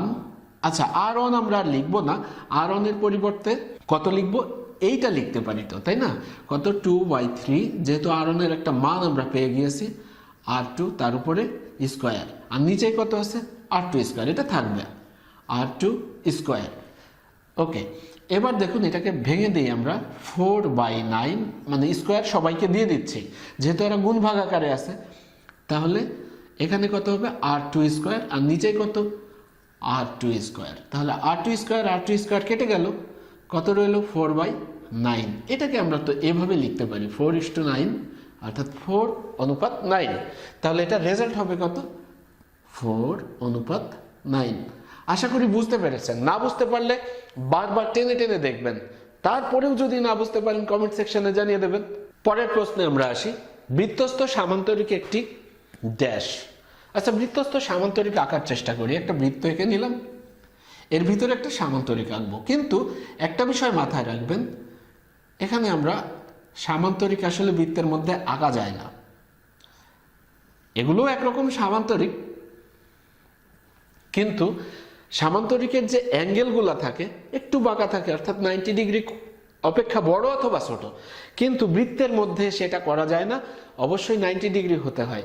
তাহলে দেখুন এটার দৈর্ঘ্য একটু বেশি আর প্রস্থ একটু কম, দৈর্ঘ্য বেশি প্রস্থ কম, কিন্তু এই দৈর্ঘ্য আর এই দৈর্ঘ্য সমান, এই প্রস্থ আর এই প্রস্থ সমান, তাহলে এটা কি হলো আয়তক্ষেত্র। আয়তক্ষেত্র। এখন আপনারা বলতে পারেন যে বর্গক্ষেত্রও তো আঁকা যায়। হ্যাঁ বর্গক্ষেত্রও আঁকা যায়, কিন্তু আমাদের প্রশ্নে কি বলেছে সামান্তরিক। সামান্তরিকের একটা বৈশিষ্ট্য আছে তো, যার দৈর্ঘ্য বড় প্রস্থ ছোট, কিন্তু বর্গক্ষেত্রের ক্ষেত্রে সেটা কি দৈর্ঘ্য আর প্রস্থ সমানই। তাহলে সেটা রম্বস বলতে পারতো, যেহেতু সামান্তরিক বলেছে তাহলে আমরা আয়তক্ষেত্রকে বেশি প্রাধান্য দিব। যদি আপনারা দেখেন যে আয়তক্ষেত্র অপশনে নাই, তাহলে বর্গক্ষেত্র আমরা চয়েস করব। বুঝতে পেরেছেন? ওকে, একটি সরল রেখার উপর অঙ্কিত বর্গ তার অর্ধেকের উপর অঙ্কিত বর্গের কত গুণ? আচ্ছা এটা খুব সহজ একটা প্রশ্ন, আপনারা নর্মালি বুঝতে পারবেন। দেখুন এটা ধরুন একটা সরল রেখা, আর যার দৈর্ঘ্য হচ্ছে x, তাহলে এর উপর অঙ্কিত বর্গ মানে কি, এর যে 4টা বাহু থাকবে 4টা বাহুই x। তাহলে আমরা যদি এভাবে যোগ করি, এটা একটু বাঁকা হয়ে গিয়েছে, ব্যাপারটা এমন, এটা বর্গ হোক বা না হোক আমরা ধরে নিচ্ছি যে হয়েছে। তাহলে এর ক্ষেত্রফল কত x², এটার বর্গ। এরপরে কি বলেছে তার অর্ধেকের উপর অঙ্কিত বর্গের কত গুণ। ওকে, এটাকে আমরা দুই ভাগ করে ফেলি, একটা বাহুকে আমরা দুই ভাগ করে ফেললাম। তাহলে এই যে যে দৈর্ঘ্য এটা কি হয়ে গেল x এর অর্ধেক না, তার মানে x/2। এখন এইটার উপরে যদি আমরা এই বাহুটাকে ধরে আমরা একটা বর্গক্ষেত্র আঁকি, তাহলে বিষয়টা কেমন হলো, এরকম হয়ে গেল। তার মানে এটাও x/2, যেহেতু বর্গক্ষেত্র সব বাহুই সমান x/2, তার মানে কি x/2 তার উপরে স্কোয়ার। বর্গক্ষেত্রের ক্ষেত্রফল কত? এক বাহুর স্কোয়ার, মানে এই বাহু গুণ এই বাহু, অথবা এই বাহু গুণ এই বাহু, অথবা এই বাহু গুণ এই বাহু, তার মানে এক বাহুর স্কোয়ার। আচ্ছা, এখন আমরা এই দুটোকে ভাগ করে দিব, তাহলে বুঝতে পারবো যে কত গুণ আসছে। অর্থাৎ এটা হচ্ছে প্রথমটা বাই দ্বিতীয়টা, অনুপাত করলেই আমরা বুঝতে পারবো যে কে কার কত গুণ। ঠিক আছে, উপরে কত আছে? x², আর নিচে আমরা স্কোয়ারটা ভেঙে দিই, তাহলে কত হলো? স্কোয়ার/4 সমান কত হবে? x²। এভাবে থাকবে, আর এটা কি হবে? গুণ করলে উল্টে যাবে, তার মানে 4/x²। দেখুন x² কেটে গেল, তার মানে কি কত পেলাম আমরা? 4 পেলাম, 4 গুণ। আচ্ছা, এভাবেও যদি বুঝতে না পারেন তাহলে কোনাকুনি গুণ করে দিন। এটা উপরে আছে, এটাও উপরে আছে, এর নিচে কত আছে? মনে মনে 1 আছে, তাহলে প্রথমের সাথে 1 গুণ হবে প্রথম, আর দ্বিতীয়র সাথে কি হবে? দ্বিতীয় নিচে আছে, এখানে আছে প্রথম, তার মানে 4 গুণ দ্বিতীয়। কয় গুণ হলো দ্বিতীয়টার? 4 গুণ। অর্থাৎ দ্বিতীয় বর্গকে যদি আমরা 4 দিয়ে গুণ করি তাহলে প্রথমটার সমান হয়। তাহলে কত গুণ পেলাম? 4 গুণ। 4 গুণ। বুঝতে পারছেন আপনারা? ওকে, এরপরে দেখুন, একটি ত্রিভুজের বাহুগুলোর লম্ব দ্বিখণ্ডক 3টি যে বিন্দুতে ছেদ করে তাকে কি বলে? আমরা একটা ত্রিভুজ এঁকে নিলাম, ত্রিভুজ এঁকে কি করব? প্রত্যেকটা বাহুকে আগে সমদ্বিখণ্ডিত করব। ঠিক আছে, মানে 2 ভাগে ভাগ করে ফেলবো। এই শীর্ষের সাথে এর কোনো সম্পর্ক নেই। এবার এখান থেকে আমরা একটা লম্ব টেনে দিব, মানে এই বাহুকে এই বাহুটা লম্বভাবে দ্বিখণ্ডিত করেছে, এই পাশ আর এই পাশ সমান রেখে এটা লম্ব হয়ে গিয়েছে। আবার এখানেও ঠিক একই কাজ, আবার এখানেও ঠিক একই কাজ হয়েছে, কিন্তু তাতে একটা বিন্দু পাওয়া যায়। যে বিন্দুটা পাওয়া যায়, এই বিন্দু থেকে এই যে দূরত্ব, অথবা এই যে দূরত্ব, অথবা এই যে দূরত্ব, এরা সমান। তাহলে এইটাকে কেন্দ্র করে, অর্থাৎ এই বিন্দুকে কেন্দ্র করে যদি আমরা একটা বৃত্ত আঁকি, তাহলে সেই বৃত্তটার পরিধি এই 3টা বিন্দুকে স্পর্শ করে যাবে। তার মানে এই ত্রিভুজের একটা পরিকেন্দ্র আছে, তাহলে ওই পরিবৃত্তের কেন্দ্রটাই হচ্ছে এটা। তার জন্য আমরা যে নামটা দিয়েছি সেটাকে বলি কি? পরিকেন্দ্র। আমরা দেই নাই, গণিতবিদরা দিয়েছেন পরিকেন্দ্র। এবার পরের প্রশ্নটি দেখি, কোন চতুর্ভুজের কর্ণদ্বয় সমান এবং সমকোণে সমদ্বিখণ্ডিত করে? চতুর্ভুজের তো বেশ কয়েকটা প্রকার আমরা জেনেছি, তাই না? আয়তক্ষেত্র, বর্গক্ষেত্র, রম্বস, সামান্তরিক, ট্রাপিজিয়াম। এদের মধ্যে কোন দুইটার কর্ণ সমান? আয়তক্ষেত্র আর বর্গক্ষেত্র। তো এখন আমরা দুটো চিত্র এঁকে একটু কনফার্ম হয়ে নেই কে আসলে কেমন। আয়তক্ষেত্র আর একটা বর্গক্ষেত্র আঁকবো, আপনারা চোখে দেখেই বুঝবেন যে কোনটা সঠিক। তো আয়তক্ষেত্রের কর্ণ সমান হবে, অর্থাৎ এখানে একটা কর্ণ এঁকে দিব, এখানেও একটা কর্ণ এঁকে দিব। এরা দুইজন সমান এবং সমদ্বিখণ্ডিত করেছে, অর্থাৎ এই অংশ এই অংশের সমান, এই অংশ এই অংশের সমান, সবই ঠিক আছে। আর এখানে যেটা হলো, এই কর্ণ দুটো যোগ করে দিব, তাহলে এটাও ঠিক একই কাজ। এই বাহু সমান, এই বাহু সমান, মানে সমান 2 ভাগে ভাগ করেছে, দুইজন দুইজনকে ভাগ করেছে সমানভাবে। তাহলে শর্ত এ পর্যন্ত ঠিক আছে, কিন্তু এখানে আরো একটা কথা বলা হয়েছে, সমকোণে সমদ্বিখণ্ডিত করে। সমদ্বিখণ্ডিত করে, এটাতেও করে, এটাতেও করে। আচ্ছা, কর্ণদ্বয় সমান, এটারও সমান, এটারও সমান, তাহলে একজন বাকি রয়েছে সমকোণে। এখন দেখি কে সমকোণে ছেদ করেছে বা ভাগ করেছে। আচ্ছা, এখানে দেখুন, এই যে কোণটা, এটা তো দেখলে বোঝাই যায় যে এটা 90 ডিগ্রি অপেক্ষা বড়। দেখুন, যদি এখানে একটা লম্ব টেনে দেই এই বাহুর উপরে, একটু আনুমানিক করে দিচ্ছি, তাহলে এইভাবে যাওয়ার কথা, তাই না? তো এই কোণটা কি? তার চেয়ে তো বড়, তার মানে 90 ডিগ্রি অপেক্ষা বড়। তাহলে এটাও 90 ডিগ্রি অপেক্ষা বড়, কারণ এটার বিপরীত কোণ এটা। তার মানে কি? সমকোণ তো হলো না। আবার এইটার কথা যদি চিন্তা করেন, এটা যদি 90 ডিগ্রি হয়, তাহলে এই কোণটা কতটুকু? 90 ডিগ্রির চেয়ে ছোট। তার মানে কেউই 90 ডিগ্রি না, মানে কেউই সমকোণ হচ্ছে না। এখানে দেখুন, এটা দেখলেই বোঝা যায় যে হ্যাঁ, এটা একটা 90 ডিগ্রি কোণ। এখানে 4টা কোণই 90 ডিগ্রি। তার মানে বর্গক্ষেত্র হবে আমাদের সঠিক উত্তর। যে ক্ষেত্রই থাকুক না কেন, আমরা খুঁজে নেব বর্গক্ষেত্র। বিষয়টা ক্লিয়ার আপনাদের কাছে? এবারের প্রশ্নটি দেখি, একটি রম্বস আঁকতে হলে কমপক্ষে কোন উপাদানগুলোর প্রয়োজন? একটা রম্বস আমরা আগে আঁকি। আচ্ছা, রম্বসের বিষয়টা কি বলেন তো? প্রত্যেকটা বাহুই সমান, তার মানে 4 বাহু তো দেওয়ার দরকার নেই, 1 বাহু দরকার, একটা পেলাম। আচ্ছা, আমরা একটু চেষ্টা করি একটা রম্বস আঁকার, যেভাবে আঁকতে হয় নিয়ম অনুযায়ী আমরা আঁকবো। তো একটা বাহুর সমান একটা অংশ কেটে নিলাম। এবার আমার কি দরকার?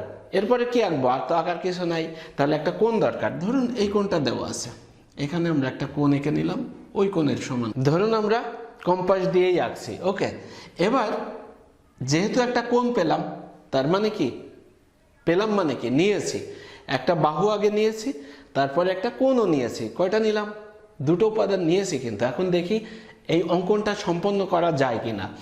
তাহলে এই যে বাহু, এখানেও তো একটা বাহু, সমান বাহু থাকবে, আমরা ধরে নিচ্ছি, অর্থাৎ এই বাহু সমান করে এখানে আরেকটা অংশ কেটে নিলাম। এখন যদি আমরা এই যে 2টো বিন্দু পেয়ে গিয়েছি, আমরা ধরে নিচ্ছি এটা বি ডি অথবা বি সি, ঠিক আছে। এখন এই যে এখান থেকে আমরা যে অংশটা কেটে নিলাম সেটা এ আর সি কে কেন্দ্র করে যদি এই একই সমান ব্যাসার্ধ নিয়ে ভিতরে, অর্থাৎ এই যে কোণ উৎপন্ন হয়েছে, এই কোণের অভ্যন্তরে 2টো বৃত্তচাপ আঁকি, তার মানে কি আঁকা গেল। তো কিভাবে আঁকলাম? একটা বাহু আর একটা কোণ দিয়ে। তাহলে কি দরকার? অনেকগুলো উপাদানই তো আছে, 4টা বাহু আছে, 4টা কোণ আছে, তার মধ্যে আমাদের একটা কোণ আর একটা বাহু হলেই যথেষ্ট। এক বাহু ও এক কোণ, এক কোণ বা একটি কোণ যাই বলি একই কথা, একটি বাহু আর একটি কোণ দরকার। পরের প্রশ্নটি দেখি। একটি বৃত্তের ব্যাসার্ধ অপর একটি বৃত্তের ব্যাসার্ধের দ্বিগুণ হলে প্রথমটির ক্ষেত্রফল দ্বিতীয়টির ক্ষেত্রফল অপেক্ষা কত গুণ বেশি? কয়টা বৃত্ত? 2টো বৃত্ত, প্রথম বৃত্ত দ্বিতীয় বৃত্ত। দ্বিতীয় বৃত্তটা ছোট, প্রথম বৃত্তটা বড়, প্রশ্নে তো তাই বোঝা যায়। প্রথমটির ক্ষেত্রফল দ্বিতীয়টির ক্ষেত্রফল অপেক্ষা কত গুণ বেশি? প্রথমটি বড়, দ্বিতীয়টি ছোট। আমরা ধরে নিচ্ছি 2টো বৃত্ত আছে, এটা হচ্ছে প্রথম বৃত্ত, এটা দ্বিতীয় বৃত্ত, কিন্তু দ্বিতীয় বৃত্তের যে ব্যাসার্ধ তার দ্বিগুণ হচ্ছে প্রথম বৃত্তের ব্যাসার্ধ। তো দ্বিতীয় বৃত্তের ব্যাসার্ধ আমরা ছোটটাই ধরে নিই, সবসময় ছোটটাই ধরি, আমরা ধরলাম আর। তাহলে প্রথমটার ব্যাসার্ধ কত? দ্বিগুণ, তার মানে 2r। আচ্ছা, দ্বিতীয়টার ক্ষেত্রফল কত হবে? পাই আর স্কোয়ার। এটা তো সূত্র, পাই আর স্কোয়ার, পাই গুণ ব্যাসার্ধ স্কোয়ার, আর বলতে কথা না, ব্যাসার্ধ স্কোয়ার, পাই এবং ব্যাসার্ধ স্কোয়ার এদের গুণফল। এটা হচ্ছে দ্বিতীয়টার ক্ষেত্রফল। তাহলে প্রথমটার ক্ষেত্রফল কত? প্রথমটার ক্ষেত্রফল হবে পাই থাকবে, এরপরে ব্যাসার্ধ, ব্যাসার্ধ কত? 2r, তার উপরে স্কোয়ার সমান কত হলো? পাই। আর এখানে দেখুন, যদি আমরা স্কোয়ার দুইজনকে ভাগ করে দিই তাহলে 4r স্কোয়ার। এখন যদি এই দুটোকে ভাগ করে দিই, অর্থাৎ প্রথম ভাগ দ্বিতীয়, অনুপাত করে দিব আমরা, পাই গুণ 4r স্কোয়ার। এভাবেই থাক, এত সাজানো গোছানোর কোনো দরকার নেই।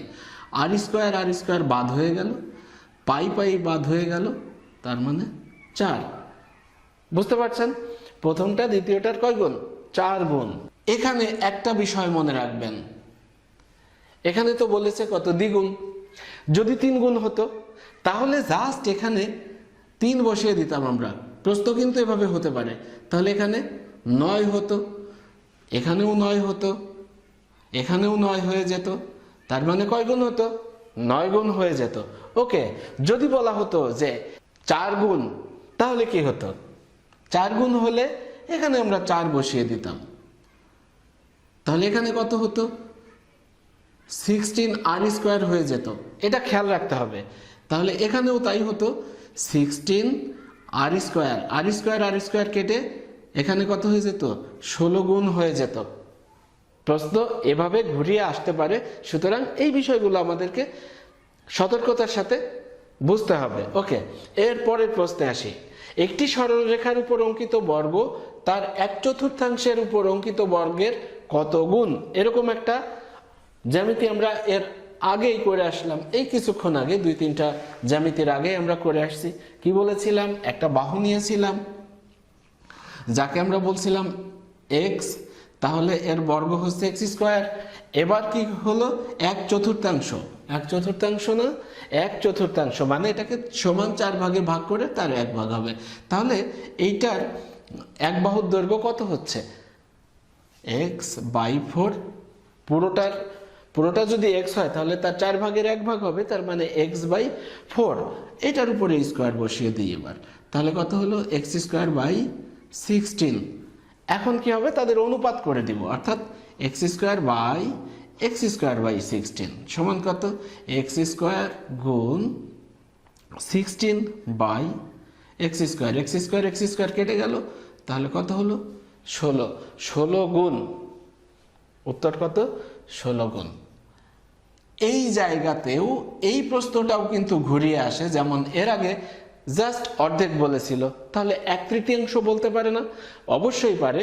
সেক্ষেত্রে আমরা কি করব, এখানে সমান 3 ভাগে ভাগ করব।